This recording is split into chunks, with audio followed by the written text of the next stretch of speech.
What co-host is saying is that it's much like a marriage that has gone on too long. We The need answer is to bring in a third. yes. Oh, what you're saying? You saw me and Coco from across the club Bar, and we really liked your vibe. We were hoping you Yeah, could yeah. buy you a drink. So wait, Yeah. who's sitting in the cuck chair? America. American cuck chair sat away from me. Oh my god. Word. In the first aeon, I was the Great Spirit. In the second aeon, men knew me as the Horn God, Pangenitor, Panphage. In the third aeon, I was the Dark One, the Devil. In the fourth aeon, men knew me not, for I am the Hidden One.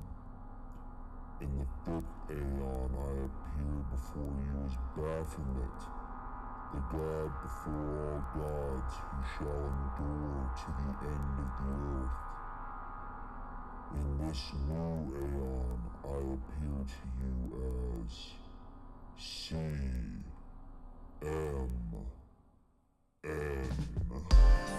Imagine that there is a brilliant white light just above.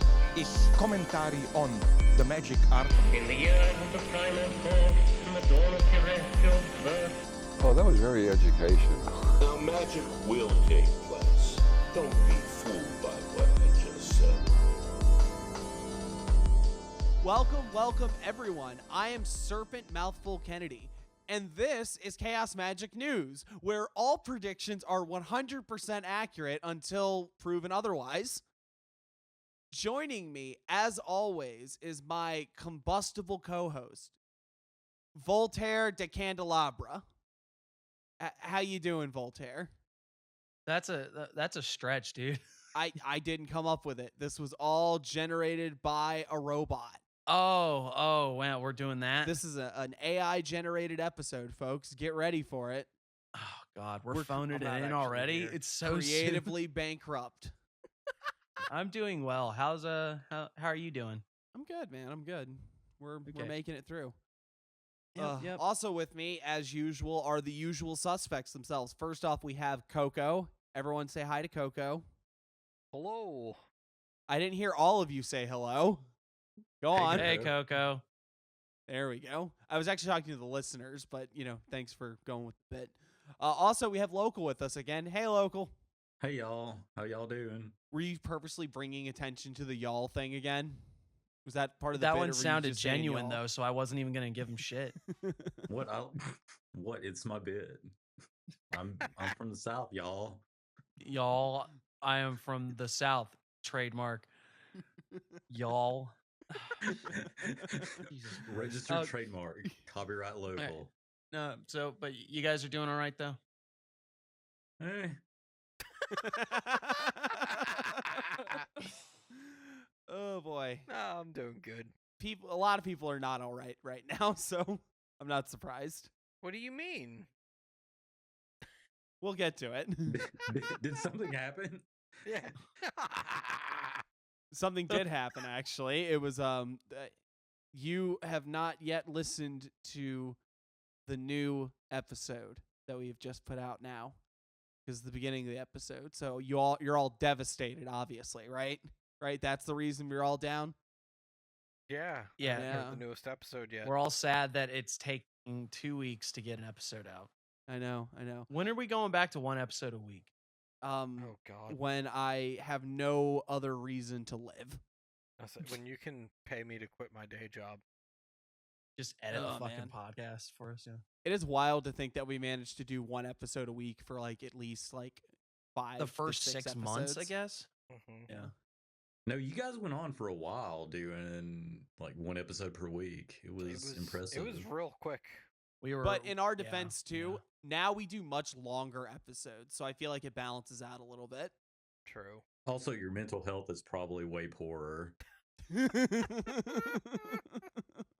Well, you know what? I've just been drinking a lot of tap water, so my lobes have just been slowly disintegrating as the show's been going on. You're in luck because you're about to not have any more fluoride in that tap water. Yes, and my brain will be destroyed and my teeth will be destroyed. Okay. So for the More opening, lead, less actually, tap here, water.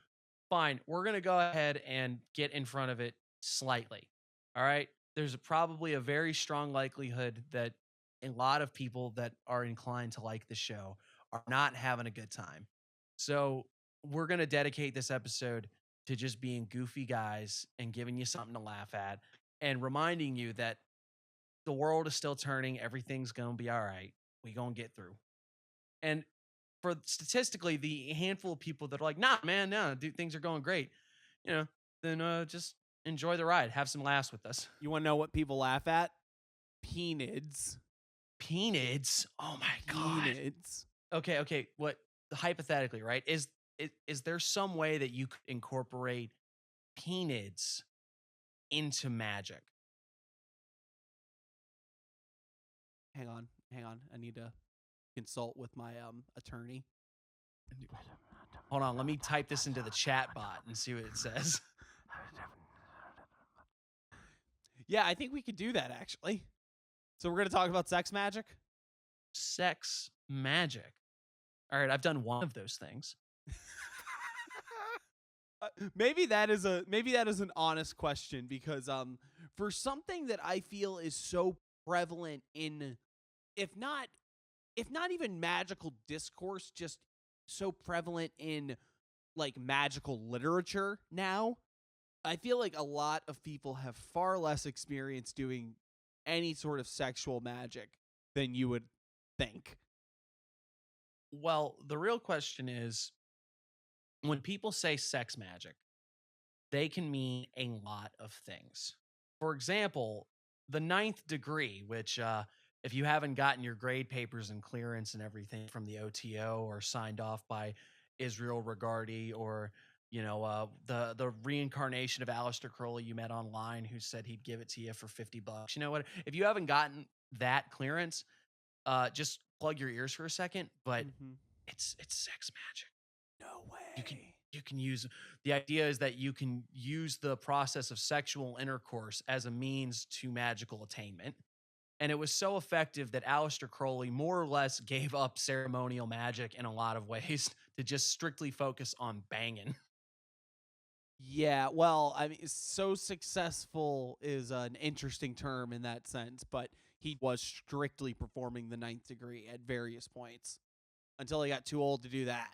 Now, here's the other thing, is that when people talk about sex magic, they can also mean the very famous chaos magic maneuver of jacking off to a squiggle to try to make your boss give you a raves. Yeah.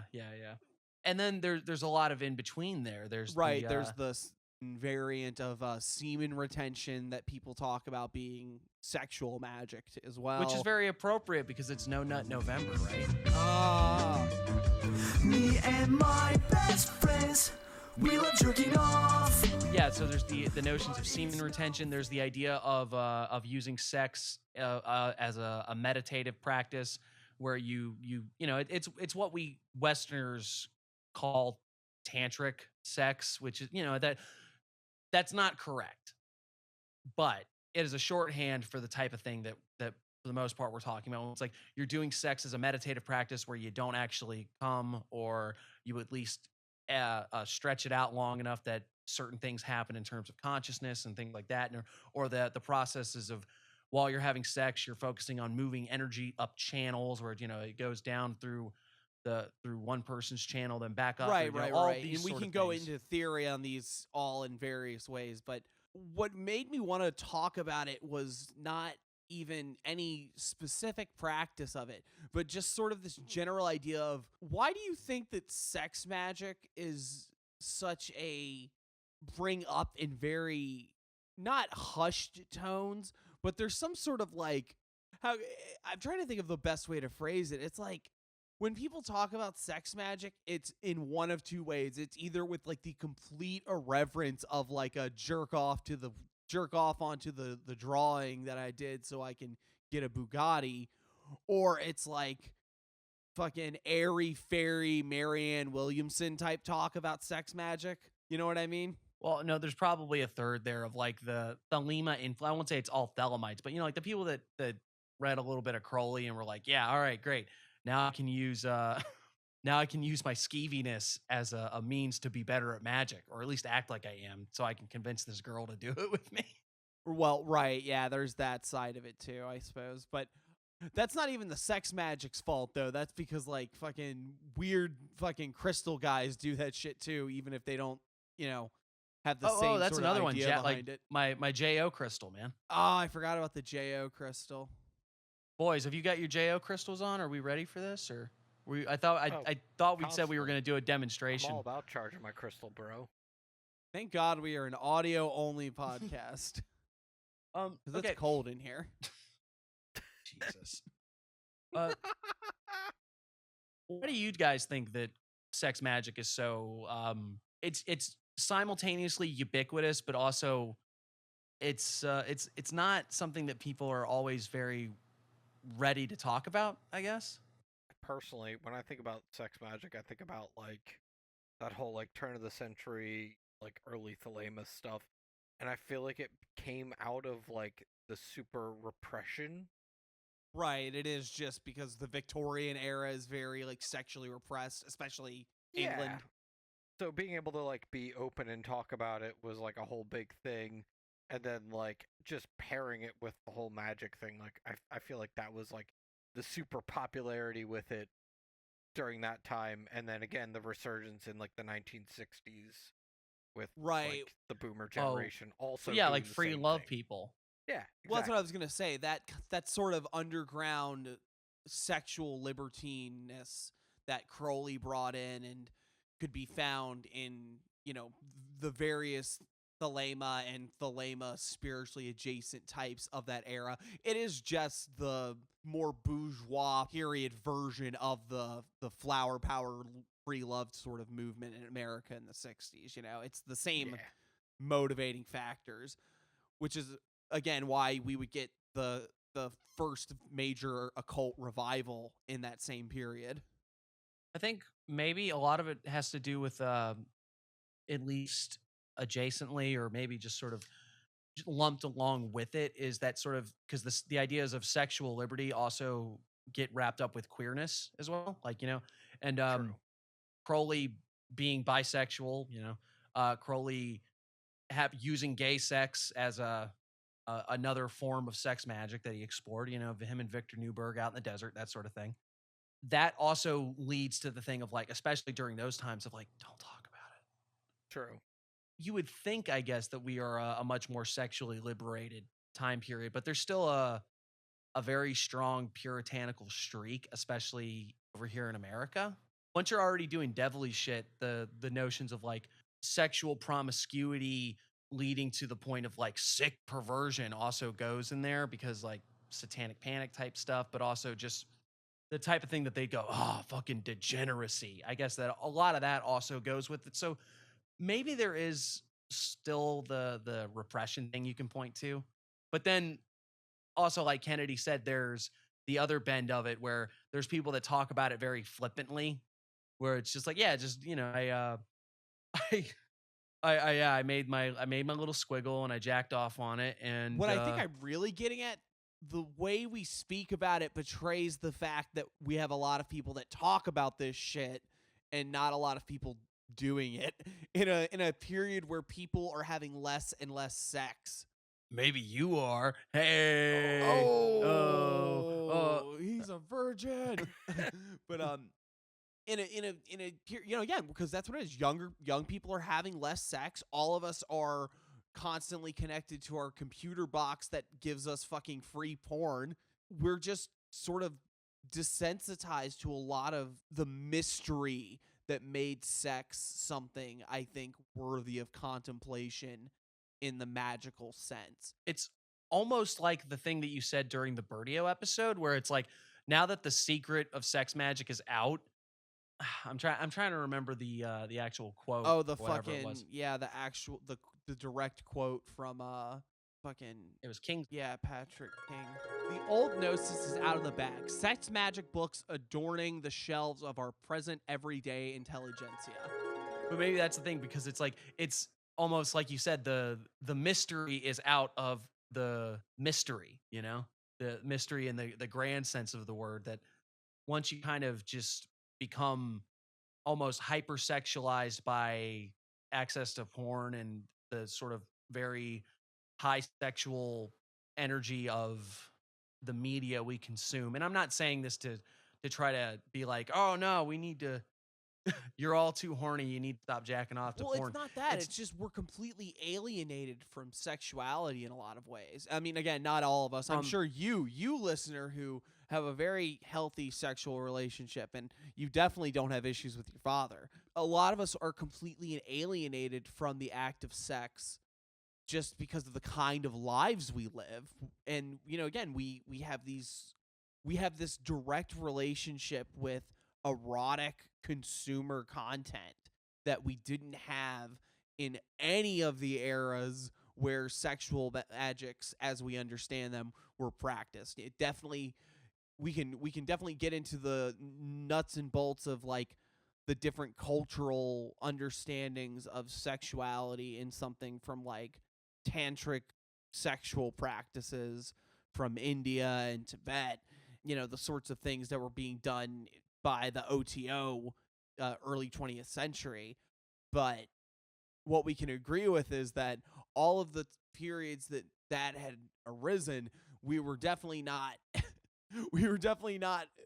looking at young people who just don't have sex and don't crave it and contemplate it and not only don't hold the sort of like taboo hushed power that it could hold, but are just completely alienated and cut off from it. And I don't mean that in the sense of like where we have like asexual people. That's sort of a parallel phenomena, I guess. But like we just have people that like their whole, you know, I mean, again, not to judge anyone, I don't mean it like this, but you know, oh, I only jerk off to cartoon animals and shit like that. You know what I mean? Like maybe what you're trying to drive at is that there is a sort of separation between what people understand of their sexuality and how they experience on a day-to-day through things like pornography and the way that media shows sex and talks about sex. Because, you know, jokes about sex aren't really taboo anymore. Like, you know, it's kind of funny when you say penid or you talk about jerking off. You know, there's things that you can make about it that's very funny. We all know what sex is. We talk about it. We understand it. But a lot of the real fulfillment and the experience of it is something that we're all maybe not quite in tune with, because we are kind of messed up by modernity, for lack of a better word. Does that ring true to you guys? Does it feel like I'm just talking out of my ass? No, that does. Local, did you die over there? No, I've just been kind of like listening to what y'all guys are saying. Just jacking off. Yeah, I got the sigil. Well, I do have one thing to say, because like I'm not outing anybody here, but I imagine that all four of us have at least at some point done the squiggle jerk thing, or at least we get the concept. But I think it's always funny to point out that, and I don't want to say that this is specifically Grant Morrison, but there was, in the letters page of the Invisibles, he explains, you know, meditate on this sigil and jack off to it. And it was supposed to get the sales for the Invisibles back up, and it worked. But if you look at the bedrock of chaos magic explaining the use of sexuality for gnosis, it really doesn't say that. It doesn't. Nobody's actually. I think most people aren't advocating that you just jack off. I think most folks would say that isn't really an effective means to gain gnosis, because like even Carol, when he describes it, he describes much closer to the sort of earlier practices we're discussing of like prolonged sexual activity without orgasm to the point where you reach some kind of altered state, or using sex continuously, like, you know, orgasm continuously to the point of sexual exhaustion, and that could also render you into a sort of void state, which that sounds like a lot of work. I got like two in me, and I gotta lay down for a little bit. I gotta go have I gotta go have some apple juice and like sit down and think. I You eat know, some fruit snacks and I eat hope some her fruit kids snacks. don't walk in. That's always interesting to me too. The most basic form of sex magic is kind of wrong. You know, I'm not saying it doesn't work. I just think that if you're looking at where that idea came out of, it was actually describing something that was a little more complicated than just like pull your pud until you go. Ugh. You know how many sigils I've activated of Miley Cyrus? You know what I'm saying? Like, You know, that's another question too, because if the idea is like what's filtering into you on an unconscious level while you're jerking off, it's like, man, that's got to be a lot of big titty anime girl, right? Right, No yeah, wonder they're so powerful. That's what the Catholic Church knew. That's why they got the mascot. We'll get to that. The one that we didn't mention that I thought we could real quick because it's underrated, I guess, just because I have some experience with it. The Tibetans have a variant of this as well, but C.F. Russell called it dynamism or Dianism. I'm not sure how to pronounce it properly, but that's sort of our thing on this show anyway. But it was the imaginative act of sex, where you have a mental or an imaginative consort and you perform the acts with them in a sexual congress. So what Steve Moore did.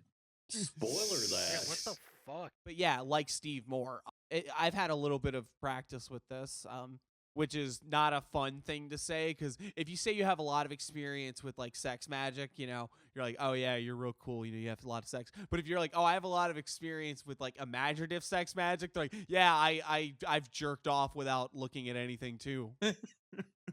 Whoop-de-doo. You can picture things. Wow, in you your have head. fantasies, bro? That's wild. You're a real fucking wizard, ain't you? Oh, it's like the shift. It's like the shifter thing. I mean, it is like You can go places by just like imagining you're there. Get out. No way. and like- Powerful wizard shit. And you can do it while you're jerking off. Oh my God. Teach me your ways. Here we go. This is what I wanted for the sex magic talk. All right, let's go around and everybody describe their ideal sexual imaginal consort. All right, local, go. It's Applejack. Oh my God. I'm gonna get in so much trouble for no. this. No, you're just gonna get a lot of fan art. Yeah, I was gonna say. It's just Grimace and Applejack. Just grimace. Oh, those already exist. Those gotta already exist. How much money God. will you put on it that Hold Grimace on, and Applejack is a thing? I will pay you more money to never show that to me ever. The other thing we have to mention when you talk about sex magic is, of course, the fact that it's quite often, led to diddlers. No, he's in jail now. Diddy was like, all this baby oil is because I couldn't get any abramelin. I was using it for sigils, y'all. How do I go anywhere after a Diddy reference with trying to talk about sex at all? I think we just have to wrap it up, don't we? You can just cut all that. No. This is what I wanted. I wanted us to be like, I hate to say it like that. I wanted us to I was hoping we would land more on the flippant side, but I did think it was interesting, like I said, the idea that the modern conception of like, oh, just jerk off to a symbol you made is largely incorrect. And then also, I forgot to mention this part too, but Carol even explicitly recommends the idea of digging through your sexuality and divorcing it from, I think, what he called like sort of the modern like fetishism and consumer. And I don't think he meant fetish in terms of like, you like PVC or whatever. Like, that's part of it, but I think he meant no. He means it in like a Freudian sense. I think. Yeah, like he had a fet life, right? Yeah. What's Fet Life? It's where you can meet your Applejack. God, I love derailing you guys so much. But the idea of trying to sort of reclaim your sexuality and that's maybe something I would suggest of like, if I was gonna get on my soapbox and talk about anything worth like, I don't think that like you need to repress your sexuality or refrain from it, but there's never a bad time to re-examine how you relate to sex, not just like the idea of how you relate with it with your partners. Like, do you look at your partners as, and maybe you don't even realize you're doing it, but sometimes you can view your partner as like they're here to, or I'm trying to get something out of them rather than I'm trying to experience something with them.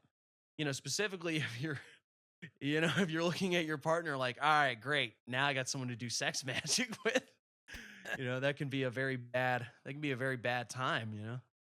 And she's like, why am I hearing this lightning crackling when we're doing it? Is there something you're not telling me? And I'm like, don't worry about it. But then I like the looking at, implication that like you're doing something good, like you're really cooking up some magic when you're doing it like that, as opposed to like the reality of it would be like, baby, why are you not looking at me? Why do you keep mumbling that mantra to yourself? Are you okay? hamburger, Am I so cheeseburger, ugly that Big you have to Mac imagine Whopper, other women? hamburger, Yeah, what the cheeseburger, fuck? Big Who's Mac Whopper. Diana? You guys actually talk to your partners? Oh, Please fuck. cut that. Please cut that. But no, but the idea of exploring, like, you know, that sort of thing, and you know, addressing your relationship with the internet box that gives you all to pornography. You know, these can be good things, especially if you are attempting to harness the power of the mystery. You know, like I was saying, if you are trying to use it for something like that, maybe explore your relationship with it and see. You know, that's never a bad thing to sort of unpack your bullshit and see what's up. You know, Can I make 2 points on this? absolutely. We talk entirely too much. Just the first one was when I first started doing chaos magic. I will just say, like, the power of doing the jerk off for the sigil was extremely powerful at first, but I feel like it was powerful because of like the like, ooh, I'm doing something weird, like, oh, I'm jerking off for magic, and it kind of like brought a mystique to it that made it, I feel like, a lot more potent.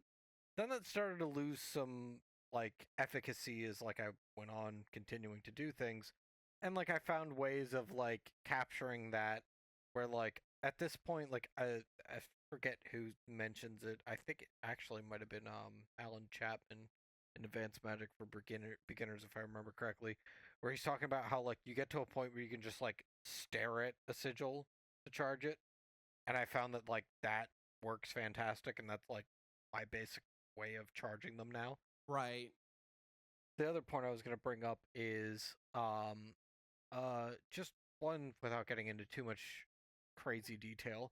I did have a really powerful working that I did that culminated in having sex at the end of it, and like that was like the finishing off, quite literally, Heyo. of this working, and like it was completely unplanned. Like I did this whole big elaborate ritual and then went up to go upstairs to bed, and then like me and my partner wound up having sex, and like I wasn't even thinking at the time that this was like the firing off of everything, but then woke up, like had crazy dreams, and woke up in the morning and was like, oh, that was like Oh, how this came to fruition. I get it now. Yeah. And that's when they told you that the star Sirius is very important, and you scribbled it down in your notebook, and then right? I woke up and Cohost was cuddling me, and it was, you know, fantastic. Love you, baby. No, but I can actually, I'll throw in a little personal experience here, where one time I wasn't even attempting anything. I didn't have anything planned. I wasn't thinking about it, but I was having a very, you know, I was having an intimate moment. And it was it fine. Very, very candid.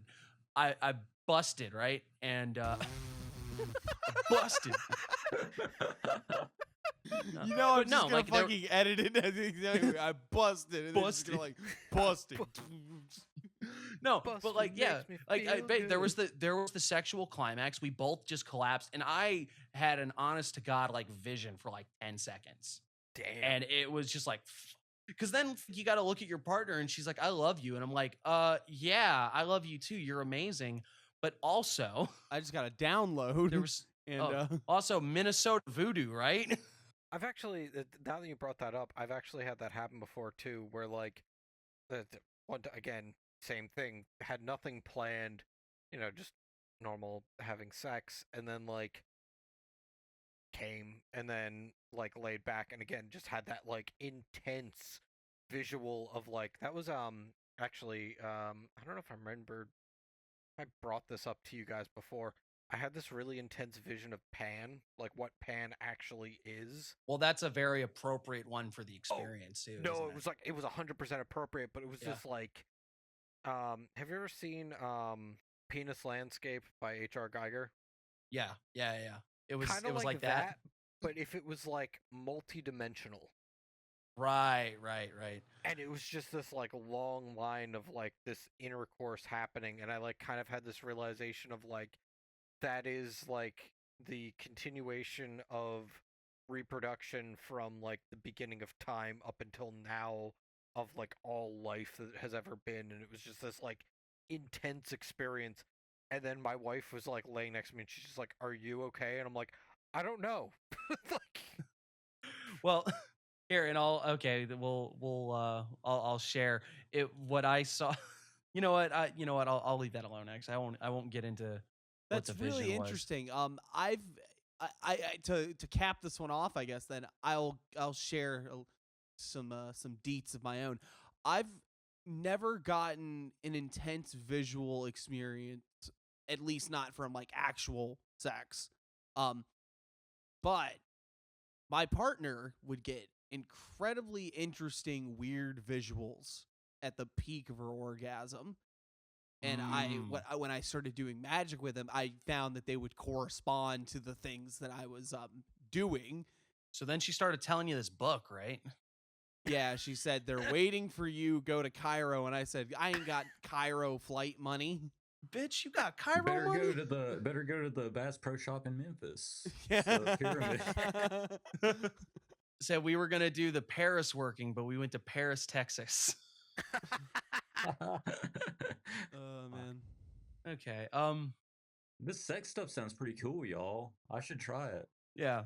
And maybe that's part of it, because even now it's like a little bit like it's you feel like you got to laugh at it a little bit because you're talking to it's four dudes talking on a podcast about like, so then I came, right? But so maybe that's part of the weirdness of talking about sexual magic. Or I can't imagine it would be any better if it was four ladies talking, or if it was a group, if it was But a if it was mixed four group or ladies something. talking, then at least it would pass the Bechdel test. It would have more listeners too. Yeah. Patreon.com/chaosmagic2. No, there's no ladies on the Patreon. Just don't get your hopes up. Andrea was on it. I mean, yeah, but that's one. I mean, just don't tell everyone what sex we are. They can assume. Oh man, we've been doing this wrong. It was sex magic, right? Because sex magic does not equal gender magic, right? I mean, that's like, I get the joke you're making. Anybody got anything else to add to this? I mean, I don't think this was too bad. No. There were some laughs in there. Local, what are your top 5 sexual magic moments? Well, I've never had sex, so Local only does soaking. what? Yeah. Okay, that's what we'll end it on. Is soaking magic? Well, like to get a stain out.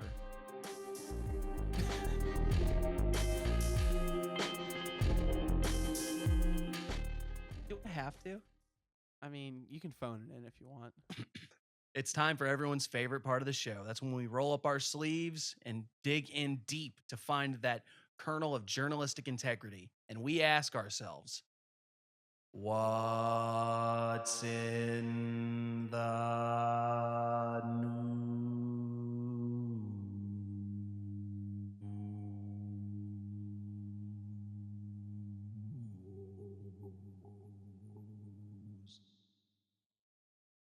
Okay, if you don't want to hear about any of the election.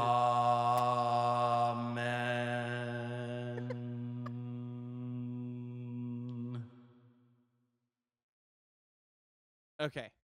If you don't want to hear about any of the election stuff, fast forward to this part. And I'll say a number later. 7. 7's a number. You know what else is a number? 47. 47. 47. Because guess who's 47, y'all? Happy birthday. No. No. Okay, so we were talking about my new underwear, right? Wait, what? Yeah, I got basically they make like it's almost like a boxer, like where it has like legs, right? But they're form fitting. So they'll actually sort of cup your goods a little bit, and like it keeps everything from moving. Like, you know, what the fuck like, are you talking about? We're doing erection coverage, right?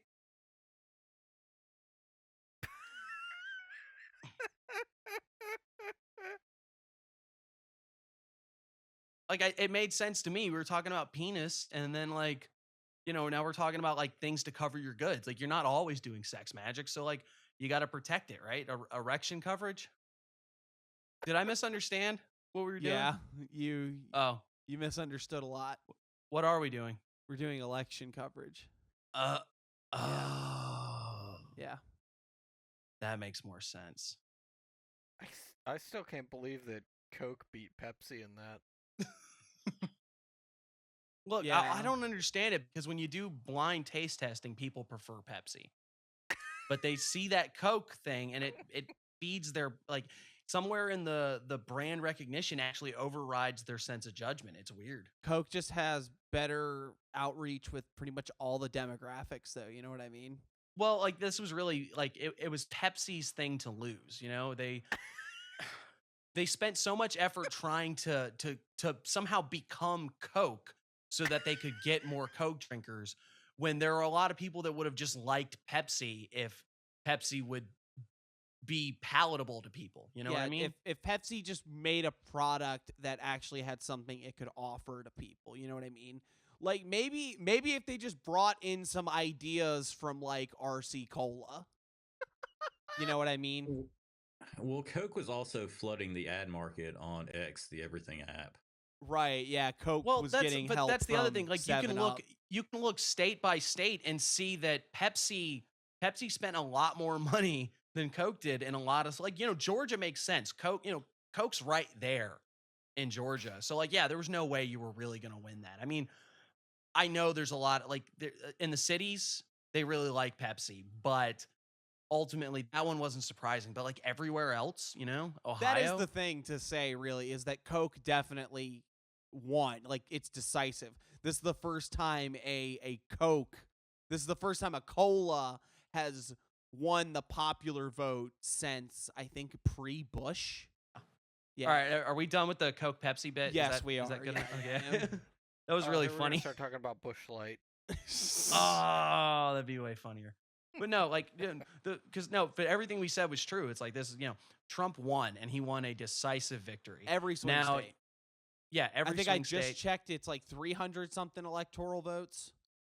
Even, So they can't even. We can't even make the complaint now about like, oh, the electoral college is so corrupt and it's such a bad system. Like, I mean, it is still, but the point being is that is not what made this man win. This man won because he got people to show up. A sizable portion of people that had managed to come out to vote for fucking sleepy Joe Biden decided that Kamala Harris was not fucking worth it. And why would they possibly do that? Is it because we just had 4 years of Joe Biden's brain falling out and they were just telling us it was fine until it was so bad that they said, okay, you can have Kamala Harris? And we can't say that this is completely just like, oh, people couldn't be bothered, because there's the things of like, they did cut down access to things like mail-in ballots and stuff like that. So there are people that, I guess, for whatever reason, just didn't have access to voting the way that they did. Yeah, but there's no amount of people that have been suppressed and kept away from voting that makes this even a reasonable difference. No. You know what I mean? No, ultimately, this was just a failure of the Democratic Party.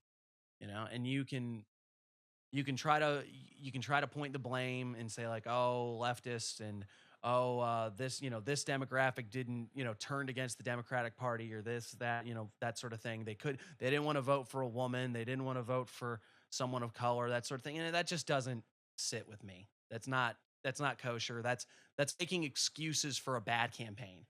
That's making excuses for not listening to anybody who is telling you what you needed to actually do to win. Instead, you wanted to get like Dick Cheney to endorse you. And Here's the thing, right?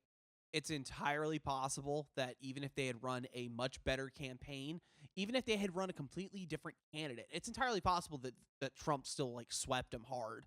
Probably not this fucking hard though, but that doesn't excuse the fact that this campaign has been complete garbage from the outset. We had like 2 weeks of everyone freaking out, getting the ecstasy of, oh, I don't have to vote for fucking Joe Biden. Thank God. Oh man, I'm so happy. And then after that, it was like, wait a minute. Oh no, this is this might be worse.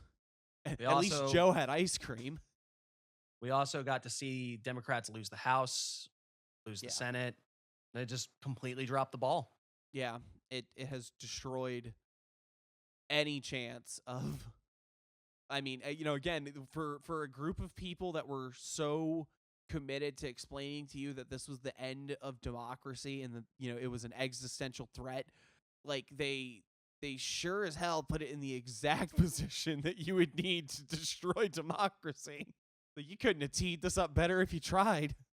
Like I said, I don't want to be sitting here going to gloom and doom, but I also don't want to like sit here because I understand there are probably people that are scared right now. And I don't want to tell them that they don't have a reason to be. I don't want to say, oh, everything's going to be fine. It's not going to be that bad or blah, blah, blah. Because it's a lot of stuff is probably going to suck for the next 4 years. At least. Yeah, there's going to be a lot of damage that is going to be done. But I would recommend that everybody just put their effort into handling what you can in front of you, whether that's getting involved in your community and figuring out how you're going to support each other, knowing who in your life does need support and figuring out what you can do to help them. That's the fact is that's what we should have always been doing. That's what you should be doing all the time, is looking out for the people you care about and trying to make that bubble of people you care about and are able to support as big as possible, because that's called organization. If it's as far as the election, this was 2016. This was bad. This was their campaign, this was their election to lose, and they bungled it hard. I feel like they spent entirely too much time trying to court Republican disenfranchised voters rather than actually like appealing to the left in any way, shape, or form. Well, and that's exactly what they got, because like we said, like Trump's demographics, like pretty much every group of people you can imagine went up for Trump, but he still had less overall votes than he got in the last election, right? Which is crazy, because I was actually talking with when I went to go vote. I'm not gonna tell you which one, but the place I went to vote at, we actually had the highest turnout in our area that they've ever had. We had an 80% turnout. And they were like, usually it's about 20%. So the fact that we had like an 80% turnout was kind of like insane. So, people that were going to vote for Trump showed up, at least in certain pockets, probably really showed up, Yeah, and again, not to out you or anything, but you were in a swing state too, so there's a lot. Yeah, like I mean, I don't care. I live in Pennsylvania. Yeah, we've said Pennsylvania before on the show. Oh yeah, we have. Not going to say what we're not going to say that you live at. And just bleep. Yeah.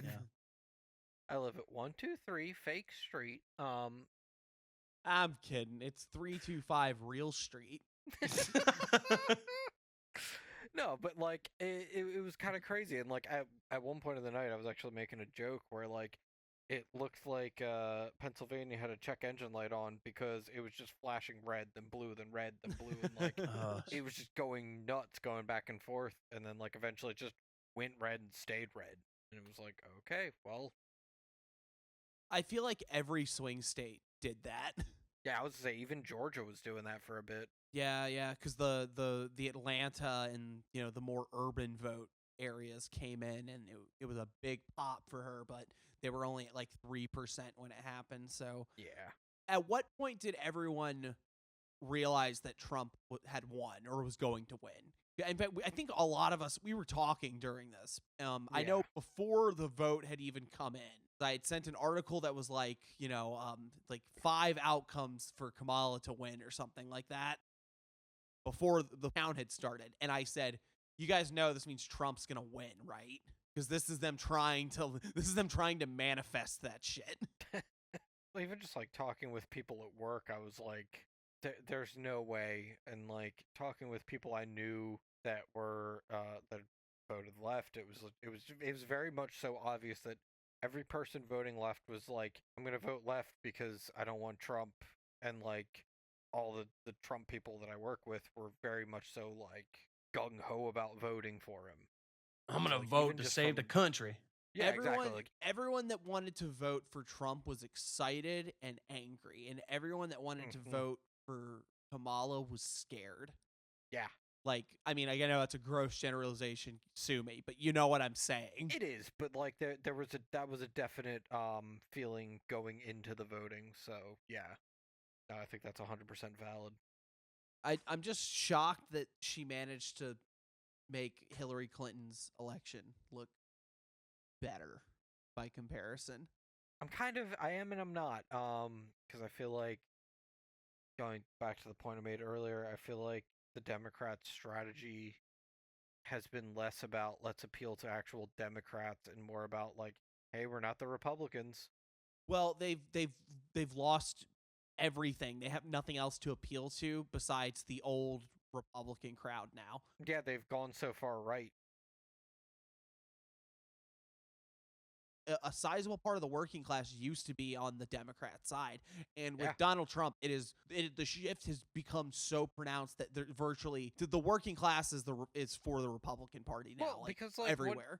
they spent so long just kind of relying on the vote, but like, what did they actually give to the working class when they were in? You know what I mean? Like, so like and I'm not advocating for the right.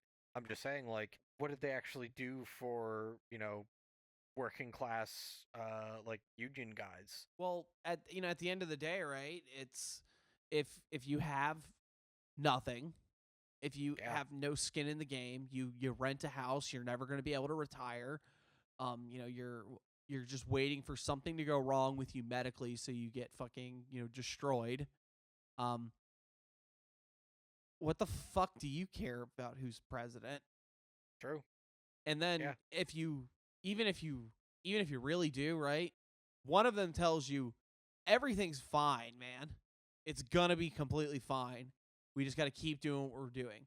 And then one of them says, man, this shit's fucked up. We need to fix it. And then you can at least like promise them a pony because you're saying things like, hey, you shouldn't have to pay taxes on your overtime. Right. You know? Exactly. Democrats couldn't even promise you a pony. You got no pony. No Applejack. Local, no. No, okay, and local, like, because you said something really while we were in the Local, you're group chat. a brony. No, but local said something that was like, here, I've literally got it pulled up. I want to think that this being quoted. You are. I want to think this election is going to make the Democratic establishment go, oh, so it's actually isn't good enough to just point out we're not the other guys. But realistically, I know this is going to end with them merging with the non-MAGA Republicans, and it's like, shit. Yeah. That's already happening. Yeah, we're not going to see a realignment of the Republican Party. We're going to see Democrats going further to the right. Yeah. They're going to become what the old Republican Party was. We've got basically like 1980s Republicans versus open fascists. Those are our two party choices. Y'all, it's like when Kang the Conqueror fought Iron Lad. Oh man. Okay, do you guys remember when the first Trump presidency happened and all the liberals started talking about like, man, this is like when you were watching Star Wars and you were rooting for the resistance. It's like, yeah, this is what that was preparing you for. You've all of this media has been telling you to go against these people. And it's like, man, instead now all we have is like, oh man, other empire is fighting like super badder empire, but like I promise it's gonna be cool. You need to just fight for the other empire. Bro, please. It's a more progressive kind of imperialism. I swear, bro. I swear to God, it's a different kind of imperialism. It's progressive this time. Look, imperialism can't fail. It can only be failed by who you're imperializing. Does anybody have any other thoughts on the elections? I think I've said about all I can. It's like, at this point, you just got to sit here and wait and see where it goes, because he's not even president until January, and who knows what he'll do when he gets in office. You're hoping another 6th happens. Could you imagine reverse January 6th? What Just if angry Democrats running into the White? No. What would be funny? It would be like, what if they storm the Capitol again? But it's just like it's like when a sports team wins. It's the same people doing it again. Yeah, it's the exact same folks. They pour Gatorade on the buffalo head, dude. Yeah, exactly. All right, we're done with it. So here's some news that won't make you feel things politically. Or maybe it will. I don't know. Monkeys, man. Monkeys. They got loose. It's ape escape. The apes have escaped. Oh, boy. What was it, 40-something monkeys? 43 monkeys. One of them has been captured as of this morning. One captured, 42 monkeys still on the loose after escaping research facility in South Carolina. 43 monkeys jumping on the bed. One jumped out and bumped his head. Wasn't this the plot to a movie? No, it was a PlayStation game. Was that what 12 Monkeys was about? I'd never seen that movie.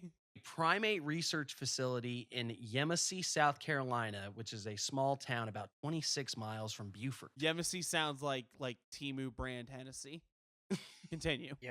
See these nuts. Got him. Got him.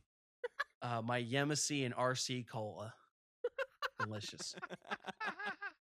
As of noon today, we are pleased to report that one of the escaped primates has been successfully recovered unharmed. A police department wrote. They sent the cops after them? That's why only one's been caught. What kind of Keystone? What kind of Keystone Cop bullshit is this? The Benny Hill theme just like running. Oh, this is definitely like an Andy Griffith fucking episode. Could you imagine? All it's the Barney running around seeing monkeys everywhere. For the and monkeys, Andy's but shaking his head at him. And he's like, Oh. Barney, I think you need to take the week off. Maybe get some rest. That explains why they were only able to get one, because Barney only has the one. He only got the one bullet. No, they said unharmed. They said unharmed. Was that the plot to Outlaw Star? Outlaw Star reference in 2024. Hell yeah. We're definitely getting that 34 to 42 market. Key demo, baby. Does it say how they actually escaped? Actually, I was coming on that right now. Monkeys escaped because doors were not secured. The primates escaped after a caretaker failed to secure the doors. Alpha Genesis CEO Greg Westergaard said, according to the police department. This was initially reported that 40 monkeys had escaped, but the number has since been confirmed to be 43. Police said the animals had never been used for testing, given their young age and size. Then why'd you have them? Were you just waiting for them to get big? These animals are too young to carry disease. What? That's not how that works. Like you gotta fatten them up before the plague hits. Oh my god. I don't know, and I wish I knew a little bit more about biology in terms of like genetic diversity and population sizes of like, what are the chances if you just didn't catch them that they would just breed like crazy and become like imagine Isn't South there an Carolina island in just Florida that has like a bunch of like circus monkeys escaped and they like repopulated in that area? That sounds like some urban legend shit. I mean, feel I'm like not this is like saying a it's wrong, but Wendigoon that's video or some shit. yeah, man, like legit. That's what that's. There's two versions of this. One, there's frogs in Australia, but that was intentional. The other one is the Rabbit Island in Japan. Oh yeah. Yeah, where like a bunch of lab rabbits escaped and just it turned into like them overrunning the island. How many do you have to release before they are like where it's so you don't end up with a bunch of inbred monkeys? Well, like inbred, like it's a viable like breeding population. Yeah, that's exactly the word or phrase I was looking for. Viable breeding populace. You could just have a plethora of monkeys taking over the South Carolina forests. That would be awesome. I mean, in a way, it would be like it wouldn't be. I understand that the damage they would do to the local ecology would be awful, and it would also end with like you'd have to just hire people to go around, like they do with pythons in Florida, where you just gotta kill them, and they'll like pay you money for every monkey toe that you bring them or something. Or you could capture them and start a new organ grinder business in America. Actually, you know what you do? You just let them breed, and then you don't have to like buy any more research monkeys. You just go out and capture them. Right. You only capture one of them, and then you use the monkey's paw to ask for wish. For more monkeys, yeah. For more monkeys. This is the infinite monkey glitch. I wanted more monkeys, but not like this. Not like this. And That's actually how they escaped. Someone was like, wow, I wish these monkeys were free. Oh, fuck. oh man. Okay. Now I'm just gonna talk about history repeating itself because in 2016, No. 19 monkeys escaped from the Alpha Genesis Corporation or corporate Wow, it's research twice as facility. bad next time. Interesting. Oh my god. That's an omen, I So think. the monkeys that escaped earlier, have come back to free these new monkeys. They said Trump's president again. We got to be free, brother. The monkeys. I love the monkeys. We need to let them go. You know, I didn't expect voter fraud to take the form of escaped monkeys. Just dozens of monkeys going into voter locations. Stuffing the ballot box with bananas. Just eating the votes. Okay, we said we were going to talk about the election for people who don't want to hear it. So just laugh at like monkeys, right? Monkeys Yeah, are monkeys. really funny. Everyone loves monkeys. Look at them. Okay. I don't know about like there is something funny about the time repeating, like, history repeating itself in two very strange ways. But I don't know. Like that's it almost feels like something that could have been in like an Illuminatus thing of like, and then we let the monkeys out. It really does. Yo. I just said Hail Eris and left the thing at that guy's gonna lose his fucking job, isn't he? He's fucked. Whoever didn't Oh yeah, you're whoever super didn't- yeah. duper fired. Whoever You're didn't lock done. the door, you're super duper fired. They like Especially had your 'cause- desk packed for you the next day. Cause it ain't like a researcher or nobody. It's someone high up. It's like a dude who like he probably like cleans up the monkey shit. You know what I mean? Like he's one of those kind of guys, and he's probably having a Like bad an day. undocumented immigrant. Oh, probably. Ooh. But he's No, already th- having a bad time. Oh, That's why he let the monkeys out. he's like, fuck it. I'm gonna show Fuck you. these people. No, that's what it is. He knew he was gonna get laid off. He's like, now you guys got a bigger problem. All right. Well, you know what? Because we ruined the prohibition on talking about the election, we will give you this one real quick because it's election related. Are you guys familiar with South Korea's 4B movement? What? 4B, or the 4 no's. Bai means no in Korean. It calls for the refusal of dating men, and then it gives the Korean word for that, which I'm not going to pronounce, sexual relationships with men, heterosexual marriage, and childbirth. So this is a boycotting men movement is how they're describing it. Okay.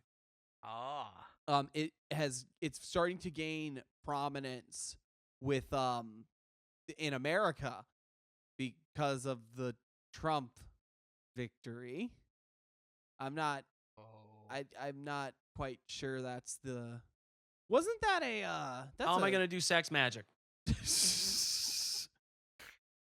Should have voted for Kamala if you wanted to do sex magic. Oh, but wait, no, that doesn't make sense because Kamala said do not come. Yeah, that's part of it. It's a semen retention, all right? You're trying to hold the prana in so that it can circulate properly. There's a Greek play that's the premise. They stop a war by not fucking. Then why don't they do that for Palestine or something then? I mean, I guess because in the Greek play, right, it's a city state. So there's a lot less people you got to convince. It's a lot. I mean, like what? There's plenty of women that like Trump. That's the like what? And I think by and large, a lot of people end up dating people with similar political beliefs to them. So you're what? And you're a Zoomer leftist anyway, so you're not having sex. We already went over this. Yeah. I don't know. Seems like the wrong time for this movement, I guess is what I'm saying. I'm not criticizing anyone. You do whatever you feel is right. You're not obligated to have sex with anybody. So like fuck, Yeah. who am I to judge? It's just like it's a weird I don't think that that's an effective method to do anything. Given the conditions we live under right now. We have some follow-up. With strike over, Boeing tries to refocus on what made the company iconic. So I guess they're going to kill more Blowing people? shit up, stranding people and exploding satellites and killing folks. It is interesting that we talked about how Boeing was having like a terrible fucking year. All the bad things in the world happened to them, and then they had a strike.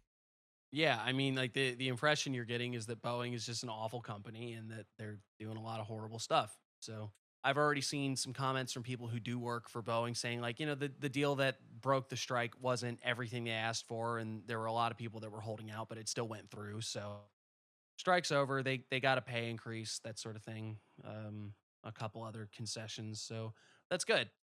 Striking to bring companies to the negotiating table is hardly ever a bad thing. But also, given that the company is floundering, they're probably going to use this as a revenge thing too. Of like, you're going to probably lay off a lot of motherfuckers. So that sucks. It does. In more follow-up, we have J.P. Morgan Chase suing customers over the infinite money glitch. You guys remember the infinite money Aren't these glitch? people going to? Wait. So you're getting sued over it? I mean, like, are they suing like people that were like posting it online and telling people how to do it?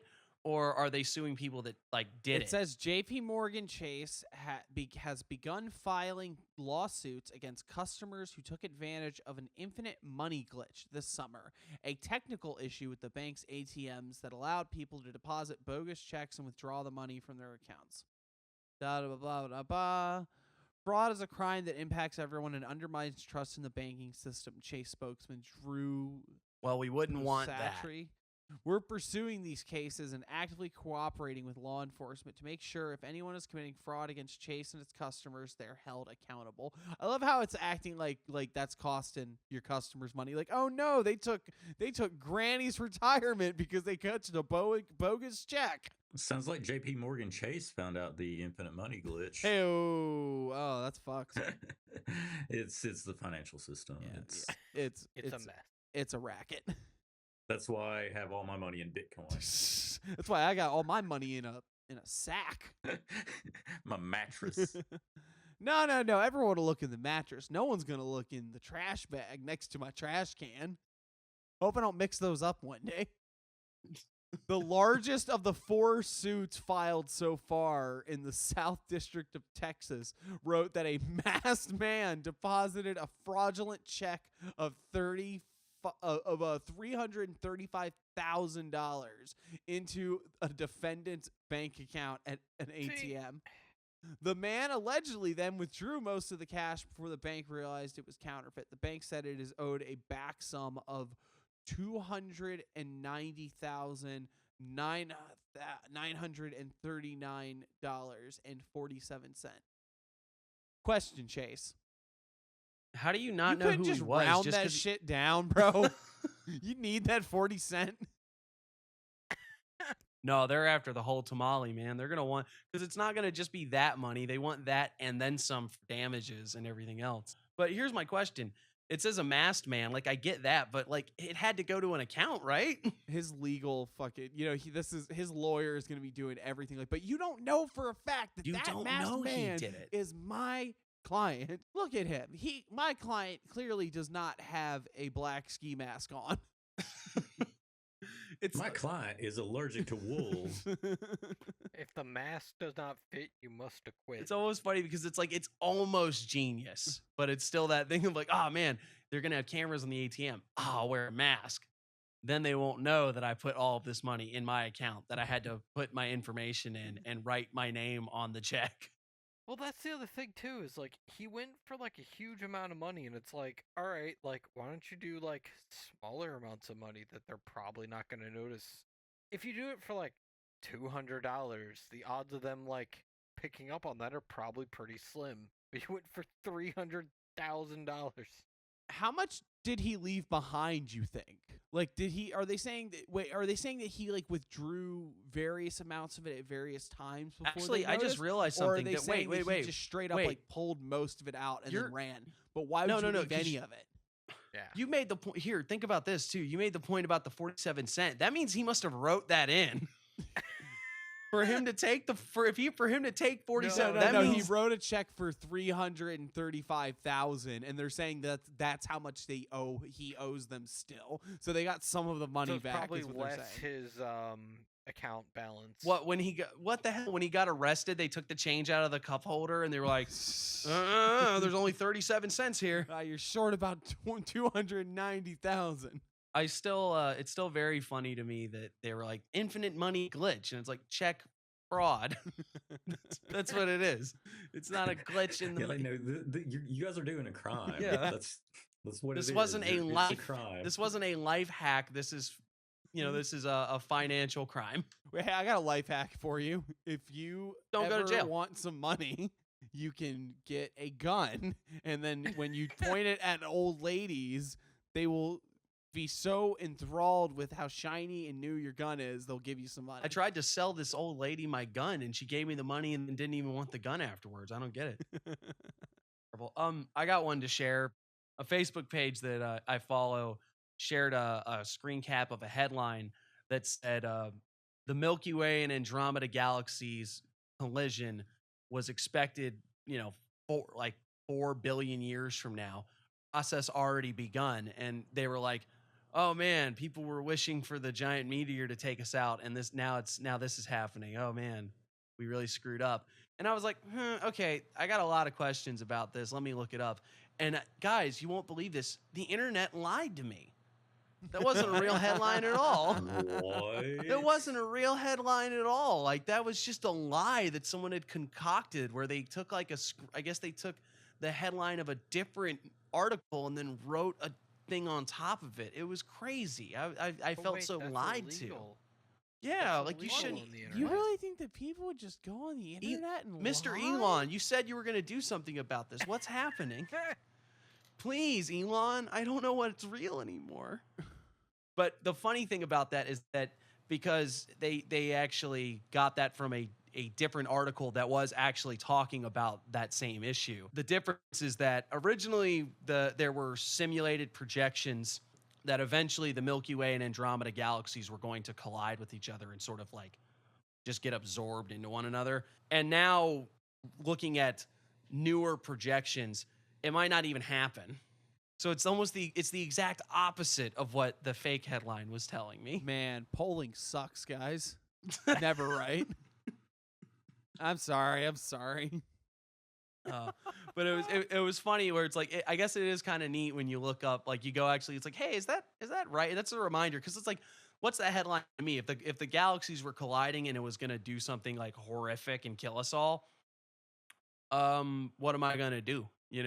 Like, I guess maybe I would have called out from work or something.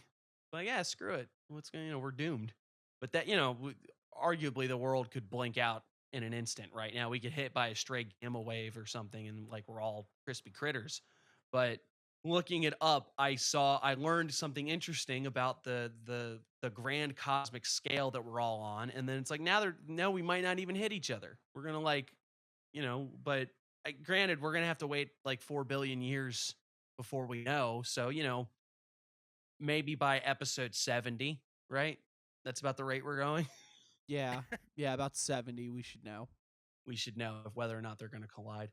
But that's interesting to think about, because it's like we talk about the end of the world, but like the end of the Milky Way galaxy, it might end by just smacking into another one, or not. You want to hear another headline that will make you think that the world's ending? Sure. Yes, please. Existential dread. Why polyworking is the future of work, and how to become a polyworker. Guys, what do you think polyworking is? That's when you have. That's what I was about to ask. Like working multiple jobs to like barely survive. Right, that's exactly what it is. So now instead of saying I have 2 jobs or I got 3 jobs and I bust my ass to work all the fucking time, now you're a poly worker. They were like, man, them kids love that polyamory. Let's steal that shit. I like that. Yeah, I was hoping it was when you would have a polycule and you just made them do all the work for you. That's polyworking, is when you get a polycule and then you start a business. Polycule is when you have multiple people hired to work the same position. No, polycule is the evolved form of polywag. Fuck. This is just another instance of the bullshit corporate speak type of rhetoric that goes around in certain circles. Because like most people that are just regular, like whose headline is that? You think this is like Forbes or something? Bingo. So you already. I told you, yeah. This is dumb. This is dumb white collar bullshit that genuinely, like, people that write this Drek, you need a fucking noogie. Like you need to do some poly work, like get a different fucking job, get 2 or 3 maybe. Stop writing this fucking shit. And it's, I understand journalism is really hard, and it's a lot of these guys are holding on to jobs. Just they got to write whatever. So I feel for them in that regard, but also when you get replaced by Chat GPT, hell, I'm not this gonna might feel have bad about it.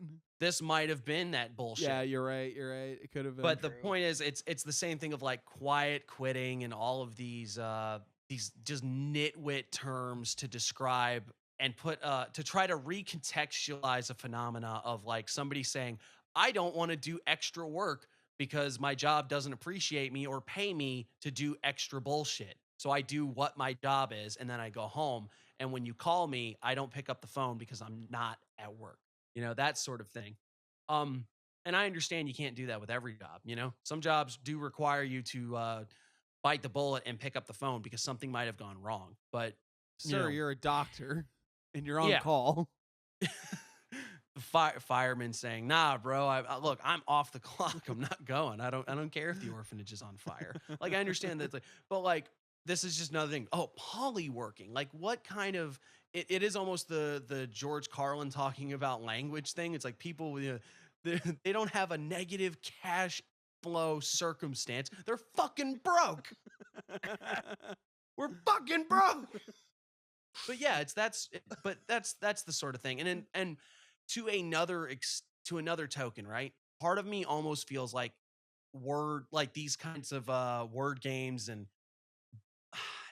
shitty headlines that get popped up serve really just to enrage people like me so that we'll interact with a lot of websites have begun to understand that the only surefire way to get people to look at things is to show them stuff that upsets them. And you can only, you show them stuff that upsets them, or you show them like a cute baby animal, and there's only so many little fluffy cows. Yeah. And it's hard to write an article for Forbes about that.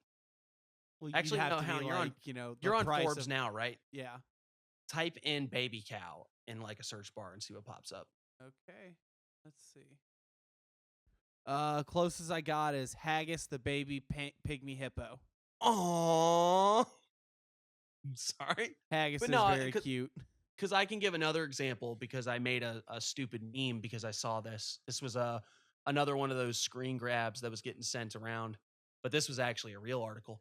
But it said, forget a raise. What a lot of workers want is more like emotional salary or something like that. And it's sort of like a call that people want to feel a sense of camaraderie and enthusiasm in their jobs. That same shit they've been saying for years that is not true. Yeah, it's just not fucking true. I'm not one of those people that goes like, oh no, every job and every place you ever work should be a cold, emotionless struggle where you have no friends and you realize that your every moment is being exploited. Don't lie about this bullshit where we're talking about the idea that people don't want, because when you talk about wanting higher wages, what you're saying is that I want to increase my standard of living because we are increasingly being shoved farther and farther down in, income inequality and yada, yada, yada. And when they try to tell you that what people really want is all of these other non-material things that don't require that, it's bullshit, because that's the only reason they're suggesting any of it, because these are non-material things that these are, because all it is just, you get a pizza party. That's all it comes down people to. don't. It's this notion that people want to feel like they're a family at work, and they're like, no, people want to make more money and be able to spend time with their family. You know, Right, yeah, that sort of thing. exactly. And granted, we're talking from the perspective of people that are blue collar. You know, we are people that do. I don't want to say actual work because all labor. No, you do actual work. But we do work that we don't put, none of us put on a tie in the morning and go sit at a keyboard and do spreadsheets all day. We're in a different sort of work. We do not interact with this corporate setting. We don't interact with, we're not the type that have to go to the 7:30 meeting where somebody talks about their projections for the next quarter. Right. These types of articles aren't for the people that are in our types of work. Right. We That's should be fine. reading Marmaduke. Oh man, he loves pies. That's awesome. Oh boy, big pie eating dog, Marmaduke.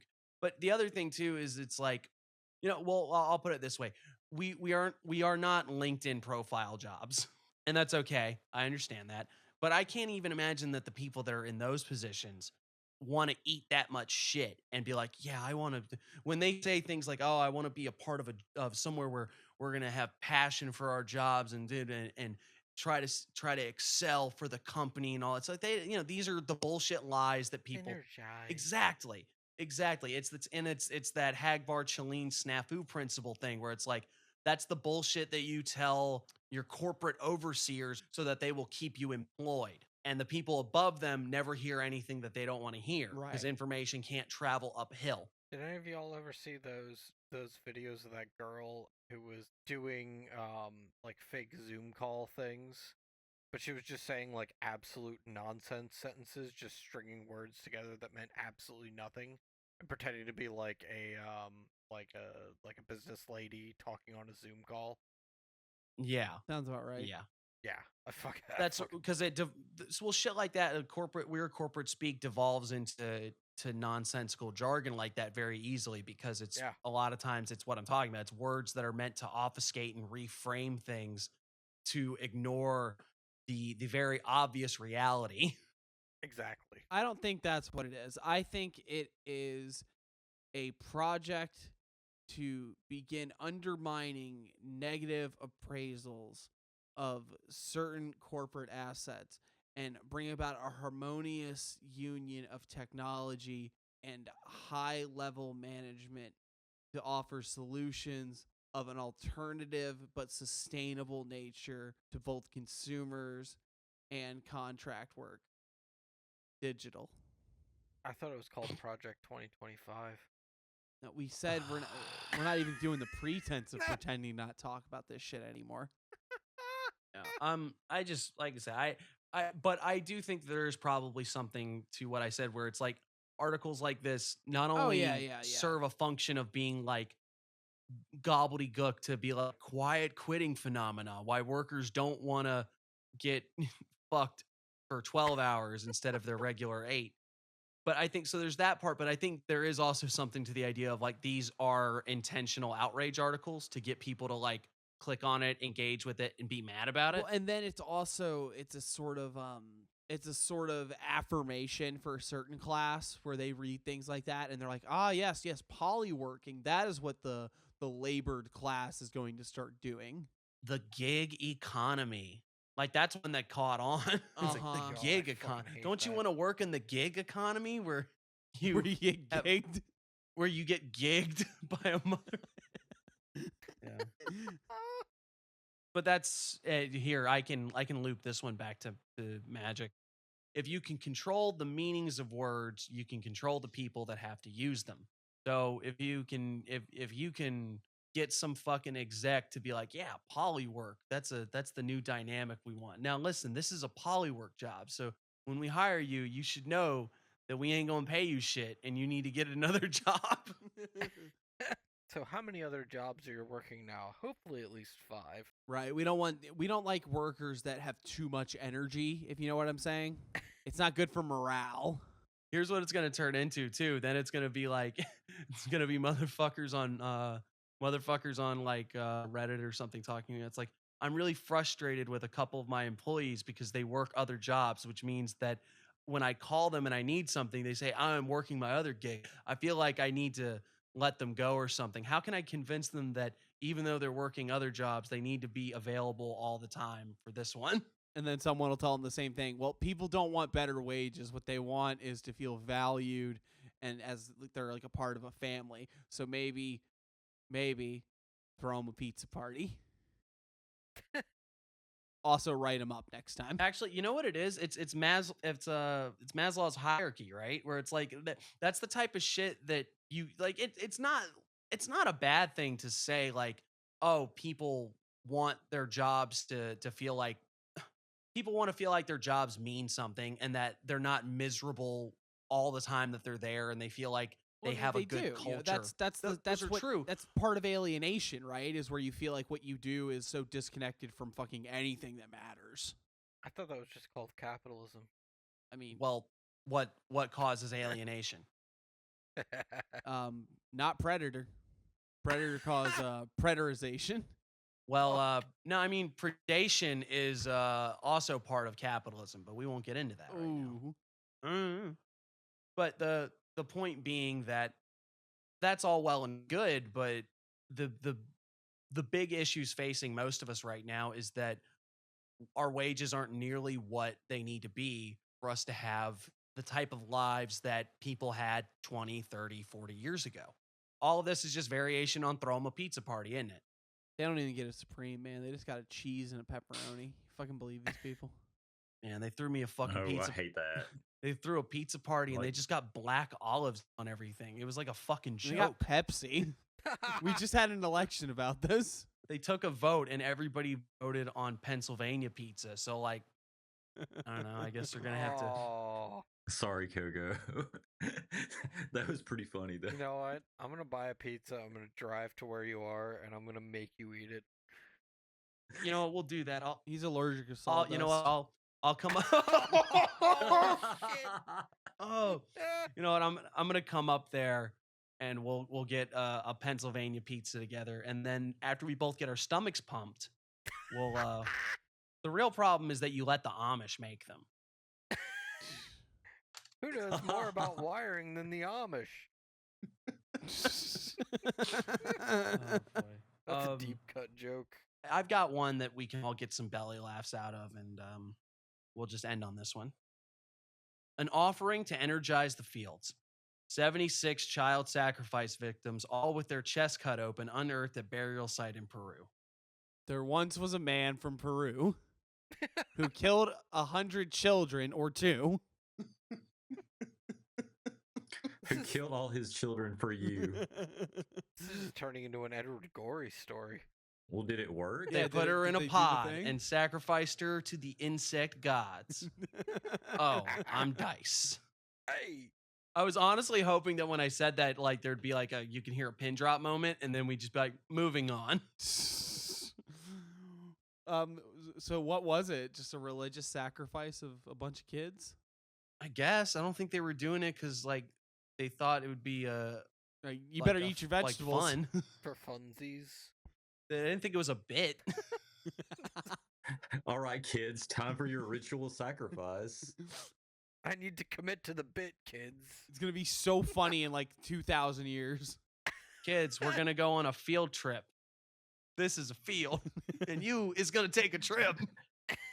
Miss Frizzle, no. I don't know. I was genuinely thinking that I was gonna say that, and you're just gonna either that or like a what the fuck, man. But I mean, it really takes the sting out of it when you know it was over 500 years ago. So like, yeah. Yeah. They may have been making sure the sun rises. We don't know. Yeah, you know. made, Hey. you made Kennedy turn into an old prospector there. There's gold. There's in them kids. hills. There's kids in them hills. Okay. Well. Bones in them hills. Nobody believed me. I'm Nigel Goldsworthy. Oh I my live in God. Goldendale, Washington. No. Now that is a deep cut. That is a deep cut. If you guys know that reference, it helps. I'm still worried that like this is gonna be a total flop. I mean, we'll see. We'll see him in Doctor's sitting in his office, and the nurse comes in and says, "Doctor, there's 2 gentlemen that believe in magic in your waiting room." And he nods his head and he says, "See him in." Oh. Okay, that was a good one. Oh. I'll see myself out. I'll see him and See myself him in yourself out. Hey. Okay, so Tired. me too. I'm very tired, and I was tired when this episode started. So I did something I'm not proud of. As I mentioned earlier, I appealed In the to first our part of the AR. Yes, in the first part of the podcast, many hours ago. You jacked off? Yes, and then when I was done, I was thinking, crap, I still haven't come up with an idea for the show. So I went to our AI overlords with a simple idea. I asked for some games that the 3 of you could play and I could direct, so we could just have a little bit of goofy fun, lightheartedness in these trying times. So I was suggested some games, and I think we're going to play them. I think we're going to have a good time doing it. So this is Whom's Spell Is It Anyway? That's right. Whom's Spell Is It Anyway? Where nothing is true and the points don't matter. Does that mean we have to do improv? Yes. Oh God, no! This is gonna flop so hard. I feel entrapped. Just You'll yes be hearing and guys. from my Yes lawyer. and. Okay, all right. So the first game that we were gifted by AI is called Mystic Impressions. I've been to that crystal store. This what it suggests people do is they try to actually do impressions. I'm not gonna make you guys do impressions because that's not gonna fucking work. I'm gonna give you an occultist or a paradigm, and I'm gonna ask you how you would magically solve an issue, and you have to tell me how you would do it as God. that. Does that make sense, everyone? Kind of. Yes. And Yes. Fucking hell. Oh my God. All right, co-host, you're gonna go first. This is gonna be so bad. I know it's gonna be absolute trash, but we don't have to do we don't have to do them very hard, very long. So, very co-host. hard. If you were a Wiccan, how would you solve this issue? Trump presidency. Yeah, I was trying not to say that. No, your landlord has built a second tenement home that is now blocking the sun. As a Wiccan, how do you try to solve this problem magically? That is blocking like my personal sun, Yes. or like Now you blocking get a the sun beautiful sun. globally. Yes. Or my child. It's blocking your son. Your son can't get over the fence to get home anymore. And he shouts, Sims. Dad, Like in the Dad, He's like, help. I'm so hungry. It's been 3 days. I have yet to make it to the school bus. Hold on, let me summon Cunernos to help us. Come on, Wick. Okay. Come No, on, wait, Ravenclaw. So I need to get. All right. Well, all right. I am Cecil Ravenfeather, renowned Wiccan high priest, and I know that the only answer that I could possibly, I could possibly have for the situation, is to build my house a second level, right? Uh-huh. And as a magical act of sympathetic magic, I will confer my house with their house, so that when I build a second level, sorry, I got this backwards. I'm so sorry. Hold on. You're gonna I have get to rid of your second story floor to get rid of the No. Your What act I'm of going to sympathetic going to do is that I'm going to build a second story on their building Okay. while they're asleep, probably. Because as you know, Wiccans are also good at one thing, and that's like barn raising. You know, or is that the Amish? Pretty sure Either it's the way. Amish, but I'll go with it. No, but the point is that because of the law of threes, it will be returned to me so that now my residence will be 4 stories high and it'll be over them. And then I can do all of my sunbathing rituals on the roof and I'll have plenty of sun. That's absolutely beautiful. Great job. Proud of you for that one. And also, for some reason, the dagger is fire. That doesn't make any fucking sense. Okay, Coco, this should be an easy one for you. As Jack Parsons, how do you solve the following issue? Your best friend took your boat. How you gonna get it back, buddy? You've been blocked on Facebook by your branch of the Ordo Templi Orientis, so you can no longer comment on their page. How do you solve this? Well, I mean, I'm going to avoid the obvious answer of build my own OTO with blackjack and hookers. As Jack Parsons, I'm going to do a bunch of drugs and then blow myself up. Classic Jack. No. Yeah, that doesn't solve the problem. Come on, no. Give us a real one. How you gonna get him to unblock you? Legitimate answer. How you gonna get him to unblock you? Come on. I'm gonna do a really elaborate ritual to summon the devil. And then it's not gonna happen. Surrogate Father Crowley is going to get really upset with me because I'm gonna tell him about it, and he's gonna tell me I'm a disappointment, and then I'm gonna go home and advance rocketry, but not be happy with that. Basically, what he's saying is that there's no way that he's going to be able to get unblocked. It's over. Jack Parsons is just not Jack equipped. Already given up. I mean, if you know anything about how it Jack, went down. he just accepts that bad things happen to him most of the time. Ugh. Like the one time he was like, "Oh no, I'm not having it," was when he got his boat back. But other than that, he was just getting his dick kicked in the dirt, and he was like, "Well, I'm taking the black pilgrimage, I guess." He had daddy issues, and he could never get past that.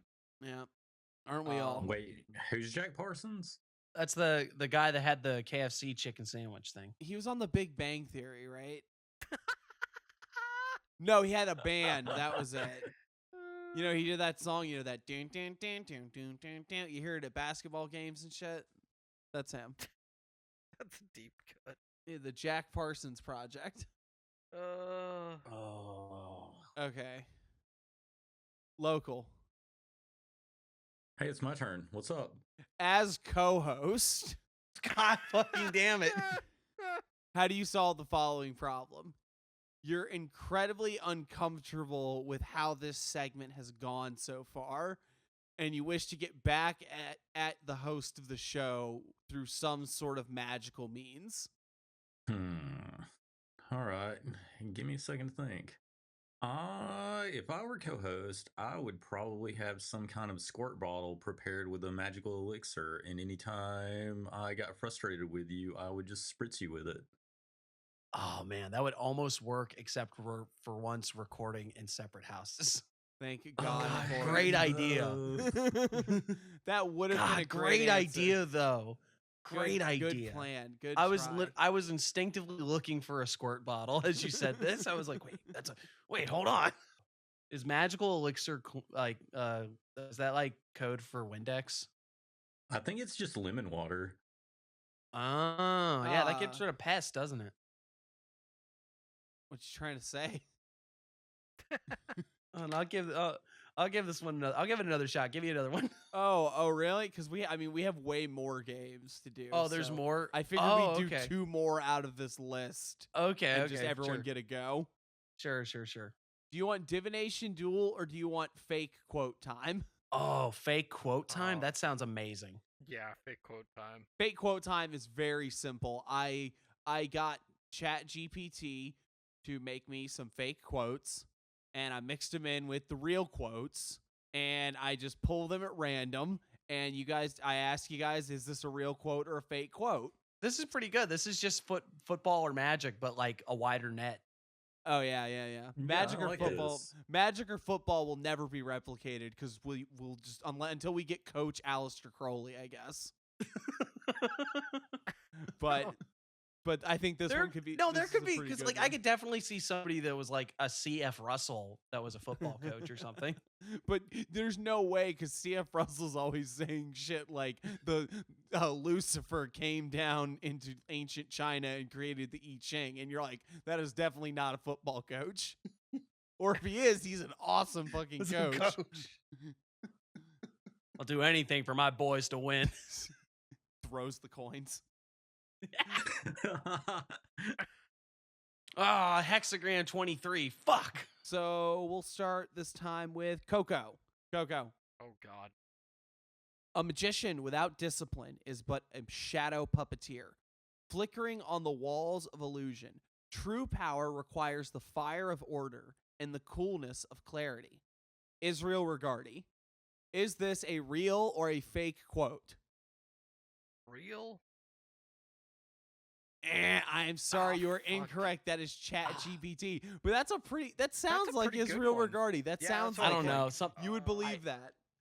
It also gave a fake like attribution, like the book it came from. But I didn't do that because I knew like, okay, that's not when it was apparently. You might not know the quote, but you definitely know that he didn't write the rituals of self alchemy. Yeah, no. That sounds like a chat. fuck. That sounds like a No, chat that GPT almost- title, right? That almost sounds like New Falcon Press era Regardi. You know what I mean? Maybe. Yeah, I could kind of see that. No, that sounds like some Mitch Horowitz shit. Oh, it kind of do. Not gonna lie. Okay, local. Hit me. I will give you a choice here. Do you want the Manly P. Hall quote or do you want the Dion Fortune quote? Manly P. Hall? All right, cool. Seek not to banish the darkness within, but to illuminate it. For even the abyss has stars within it, waiting to be kindled by the mind's torch. Manly P. Hall. Is this? Oh yeah, that's fake. Ding, ding, ding. You are correct. That is not Manly P. Hall. What was the Damn. giveaway? I just flipped a coin. And he was so confident too. He's like, oh, that's fake. The coin said so. That's what Confucians used to do.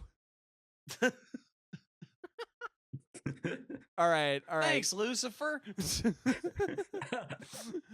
All right. Co-host, do you want the Levy quote or do you want the Fortune quote? Give me the Dion Fortune quote. All right. The soul must learn to dance upon the blade of a single thought, for there lies the boundary between light and shadow. There true wisdom is born. I don't know. She's always kind of poetic. Is that a real one? No, that is also a Damn. fake fucking quote. Oh, Damn. That one had me fooled. Are all of these fake? Yes, all of them were fake. You didn't get any real quotes. I you didn't son want to of get a any real. bitch. I figured I'd just let you. You're Like, the there's no worst. way they're gonna get all fake quotes, right?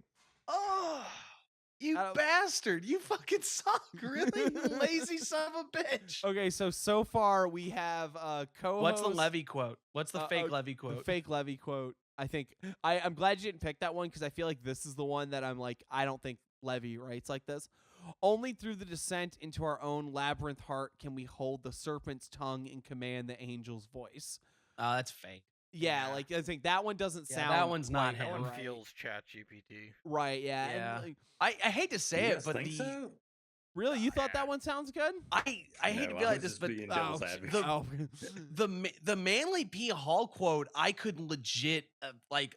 I listened to a lot of his talks. I could hear I could hear that in his voice. You know what yeah, I mean? I think that I one can and the hear him saying Regardi some shit quote are like that. both I was really gonna good. say, yeah. Those are that is Ugh, that well man. good job. no, that's large the language one that model. The one that I didn't think was real was the Regardi one. I was like, nah, that one ain't real. Well, Yeah, you've just- read I a don't know. lot of Regardi, I guess. Something too. about Yeah. there was something about like I think he's like the fire of the fire of focus or whatever. It's something like that. He don't talk like that. I don't know. I'm still mad at you. You didn't get any real quotes. Were you just expecting this was only going to go for one round? Yeah, You're like I ran out. Oh, I ran out of quotes. Never mind, guys. No, You then asshole. I did have a handful of real quotes that I was gonna pull just because I know they're kind of obscure ones that I keep in my back pocket. But I also figured that I might have used those on you guys at some point, so I decided to just give you the fake ones. All right, one more. Do you guys want pseudoscience pitch or do you want divination duel? I want divination duel. That one also sounded good. I'm torn.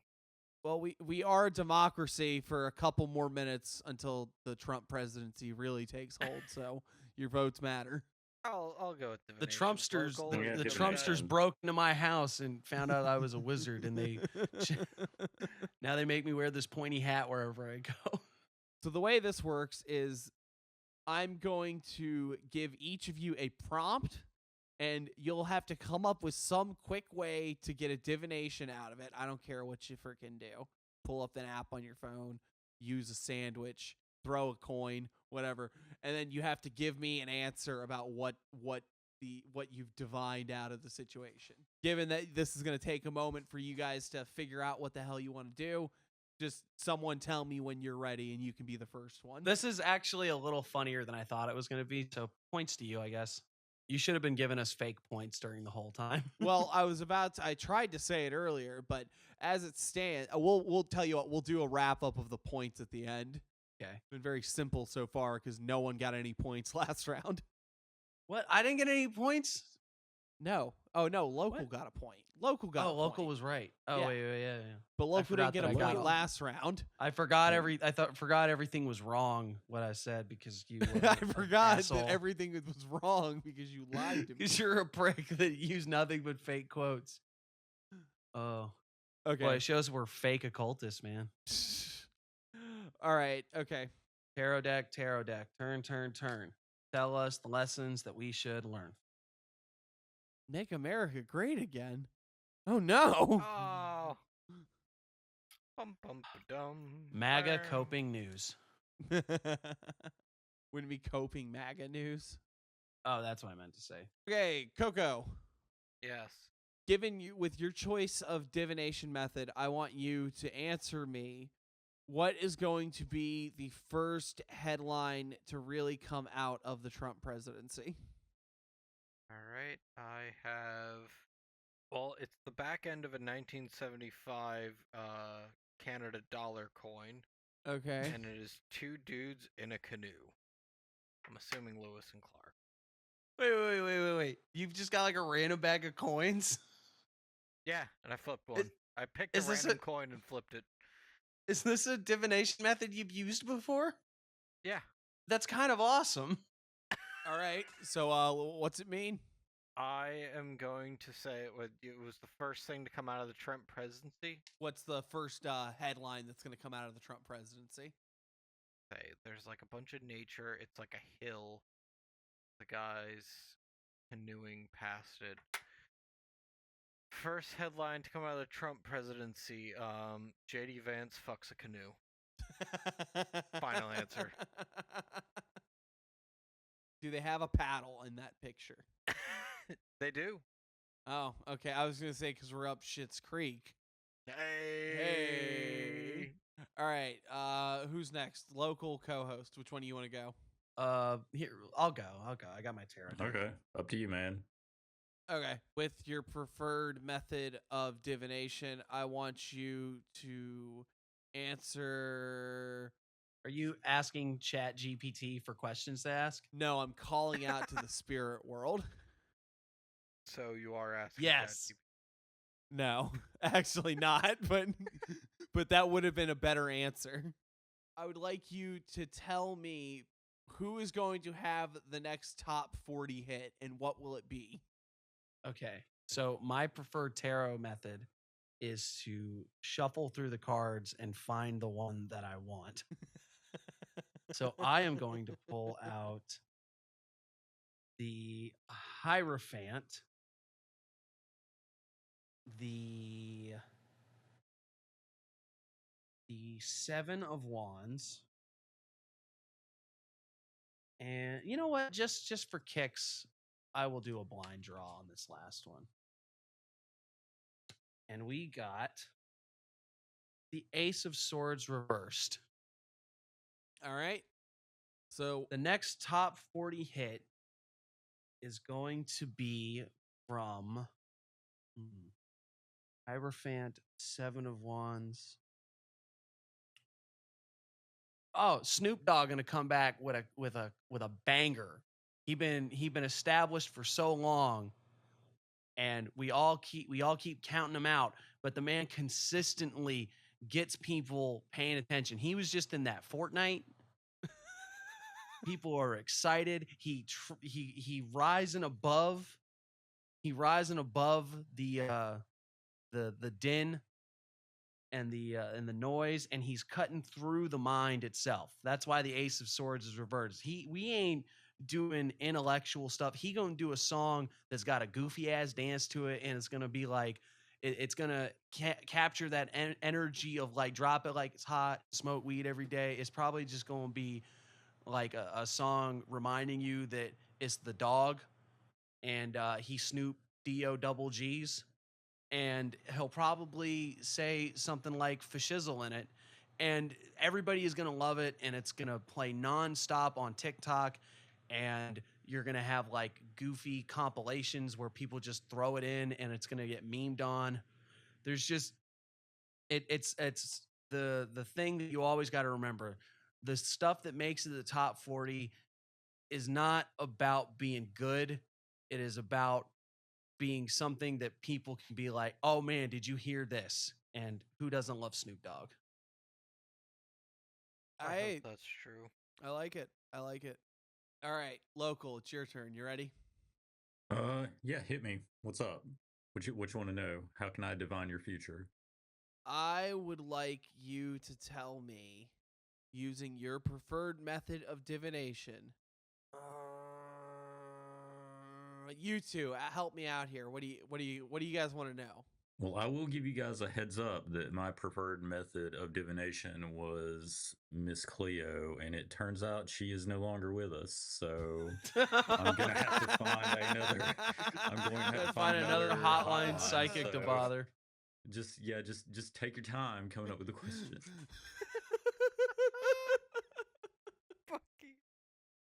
What's gonna happen with my with the money that I'm spending on crypto? Or sorry, what's gonna happen with the money that what's gonna happen with the money I'm investing in crypto right now? All right. Well, I actually seriously was using my DC Comics tarot card. Ooh, sick. And you got Judgment, which has a picture of the big old Batman on it. So I assume you're going to become a millionaire, co-host. Yeah, or buddy. I'm going to jail. You're gonna beat up the mentally ill. Ooh. Oh no. The problem what's gonna happen is that I figured out the infinite crypto glitch, and people are not gonna be happy. And now you're gonna get the shit kicked out of you by a billionaire. the infinite kryptonite glitch. Oh boy. Oh man, has anyone done that? That'd be quick. Get DC Comics on the line. Crypto night, like crypto. Yeah, we're gonna be millionaires. This is how we become millionaires. Wonderful. Okay. So we have an unfortunate problem here. Because I'd only intended on having 3 games, but we have a tie. Because from the first round, we had co-host getting a point, and we had Coco get a point. In the second round, we had only local get a point, and this round, everyone got a point. You were on point, so it's a 3-way tie. Do you have a tiebreaker game? I do. Combat. All right, Thunderdome. This was presented as a demonology debate, and it was what they wanted to do is everyone would get a minute to explain why a demon of their choice was the best one for a particular situation or something like that.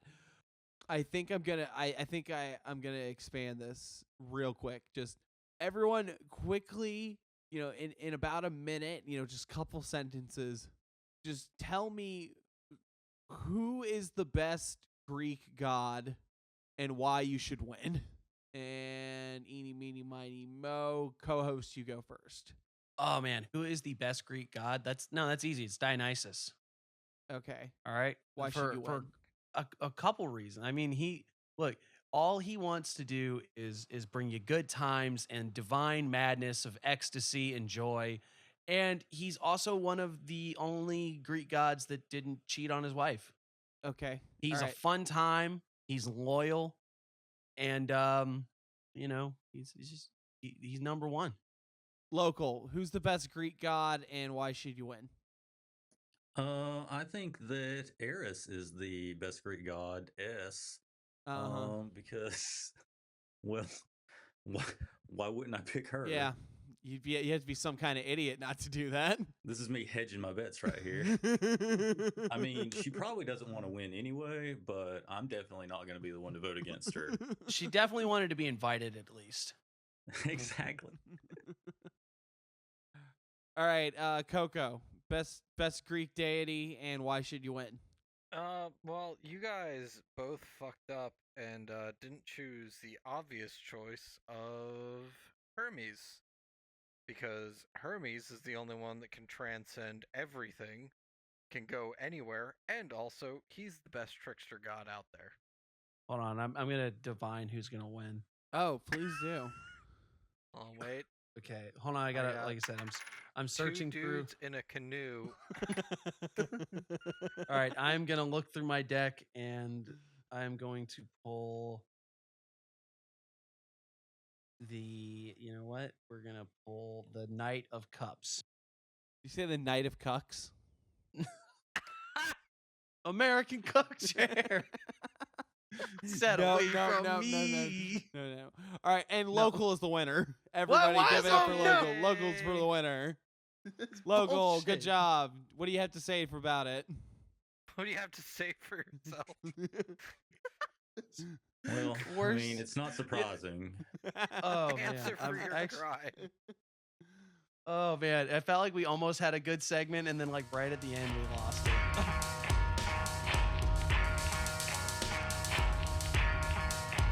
Okay. All right. And with that, it's time for the nice palate cleanser of the show. How goes the work?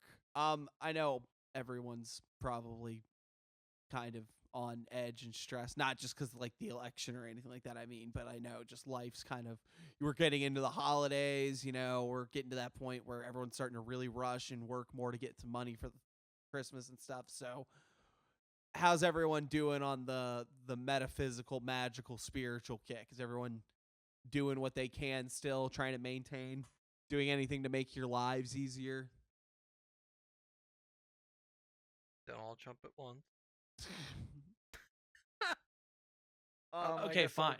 Oh, Go ahead. No, go ahead. Go No, ahead. you go No. first. No. Okay. No.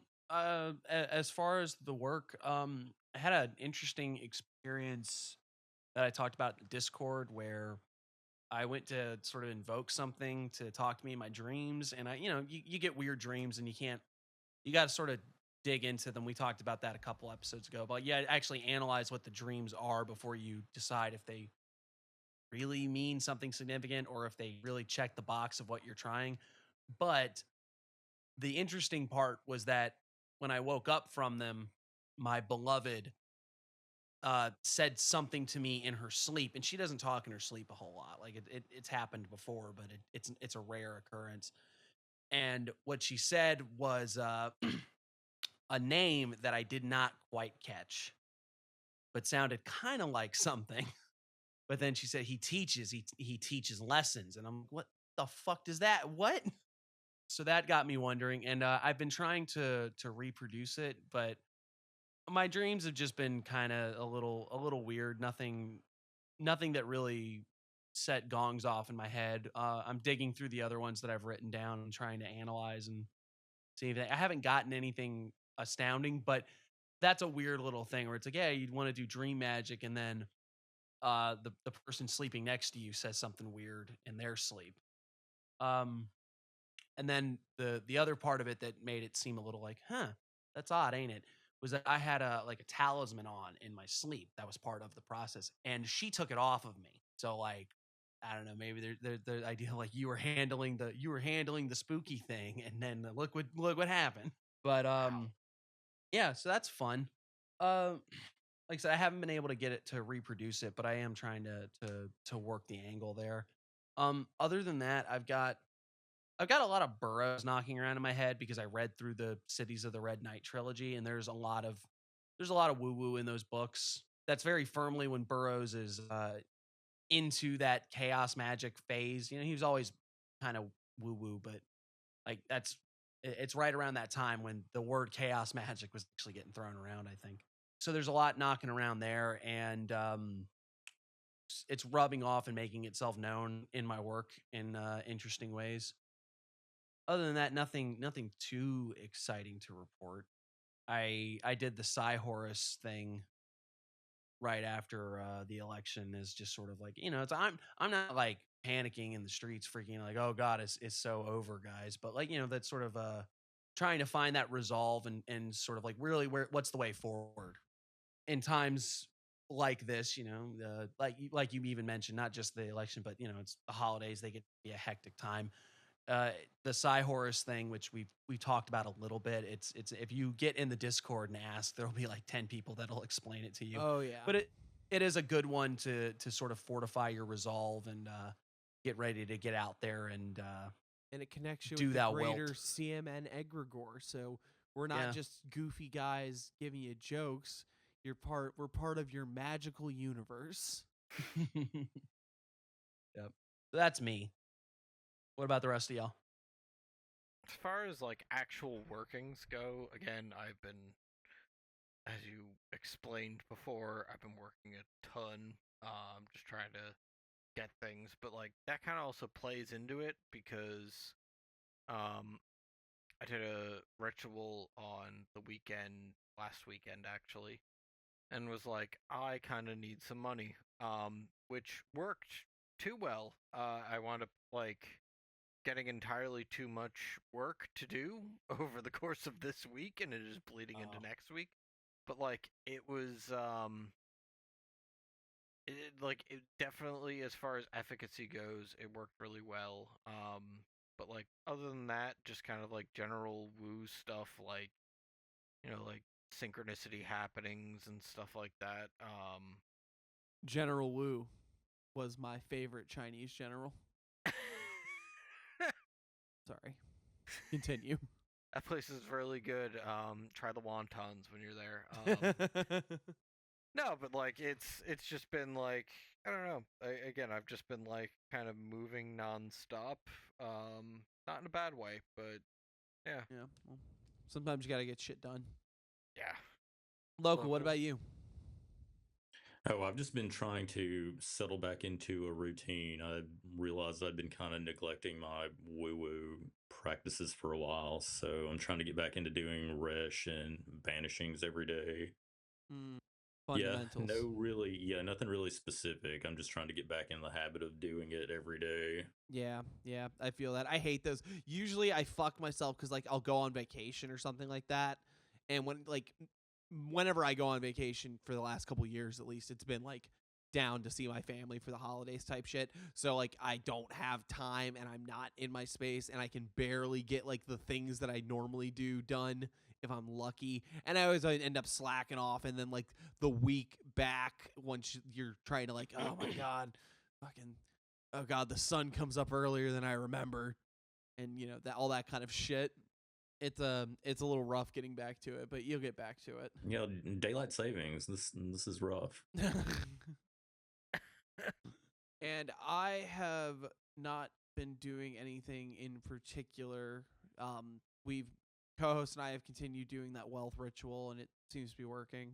Other than that, again, I'm still in a whole lot of research. I've been like up to my eyes in reading shit to try to keep working on this other project. Lot of pragmatism stuff, and a lot of rereading again, like the classic occult text, trying to it's not even because I think I've reread the 3 major works I need to compare this certain part of the book, going back and constantly like looking at quotes and trying to be like, all right, where am I trying to fit this in?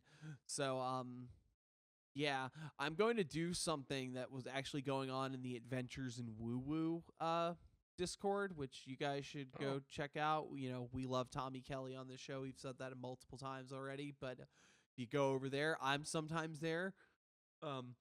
But it's a simple ritual inspired by the Moon and Serpent bumper book, of course, that we already talked about. For the knowledge of revelation of true magic sort of thing, getting to understand the true nature of magic. And it's, simple enough ritual. You just have a little Thoth statuette and you put a sigil there and you light a candle offering and you say stuff. And then you do it. I think the suggestion was 3 days, 3 weeks, or 3 months and see what the results are. And I figure, well, if you're writing a book where you're trying to talk about what magic is, this would be a good thing to do. So I'm going to do that. And if I come back next week or in a couple weeks going, guys, I got it all figured out, you'll know it worked. All right. And with that, this has been Chaos Magic News, the only show that says we're not going to talk about the election and then keeps talking about the election. Actually, there's probably a lot of shows that do that. Yeah. If you two would just like to fucking grill, man, you could go do that at chaosmagicnews.com, where we will have articles, links to our interview series, links to the pod, pretty much every possible thing you could want from us. Hey, maybe I wanted to give you guys, I don't know, maybe like $5 a month. Is there any way I could possibly do that? It's such an interesting number, $5. That's such a specific one. It's like we already had this set up, maybe. Oh, yes.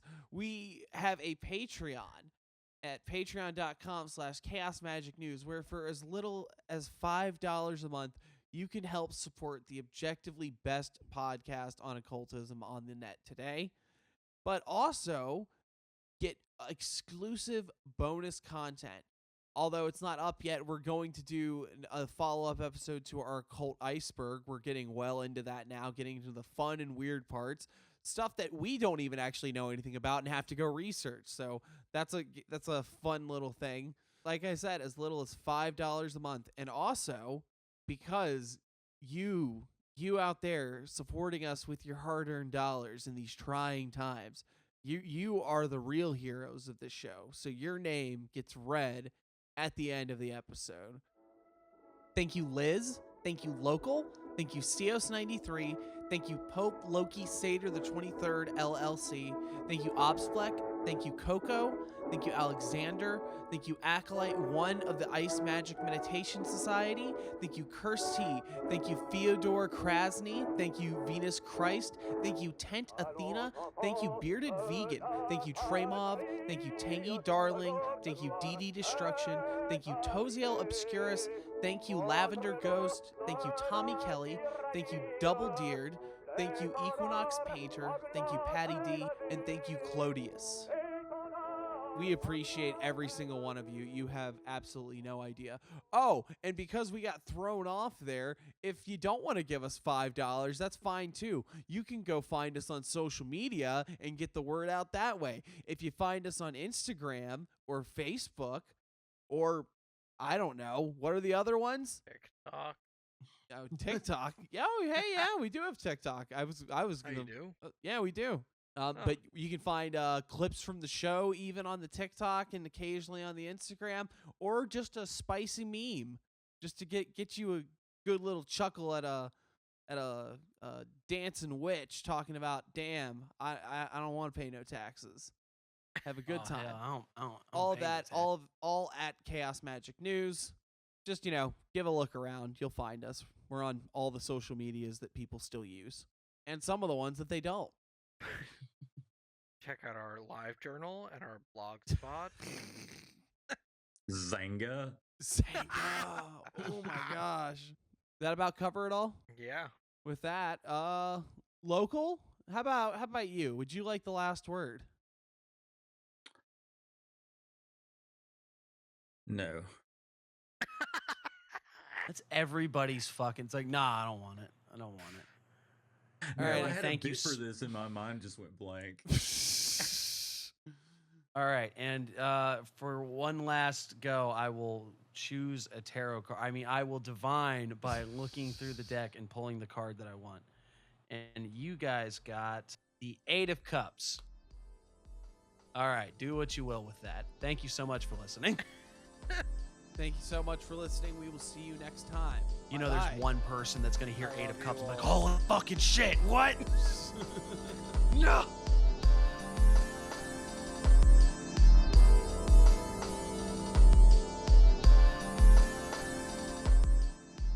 So I'm assuming the wheels have bearings.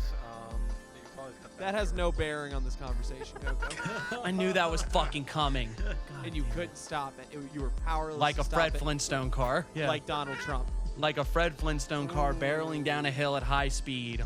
All I could do is try to dig my heels in, and all it did was hurt me. Man, also like Donald Trump. This is a metaphor for America. This is a better metaphor than the cuck chair.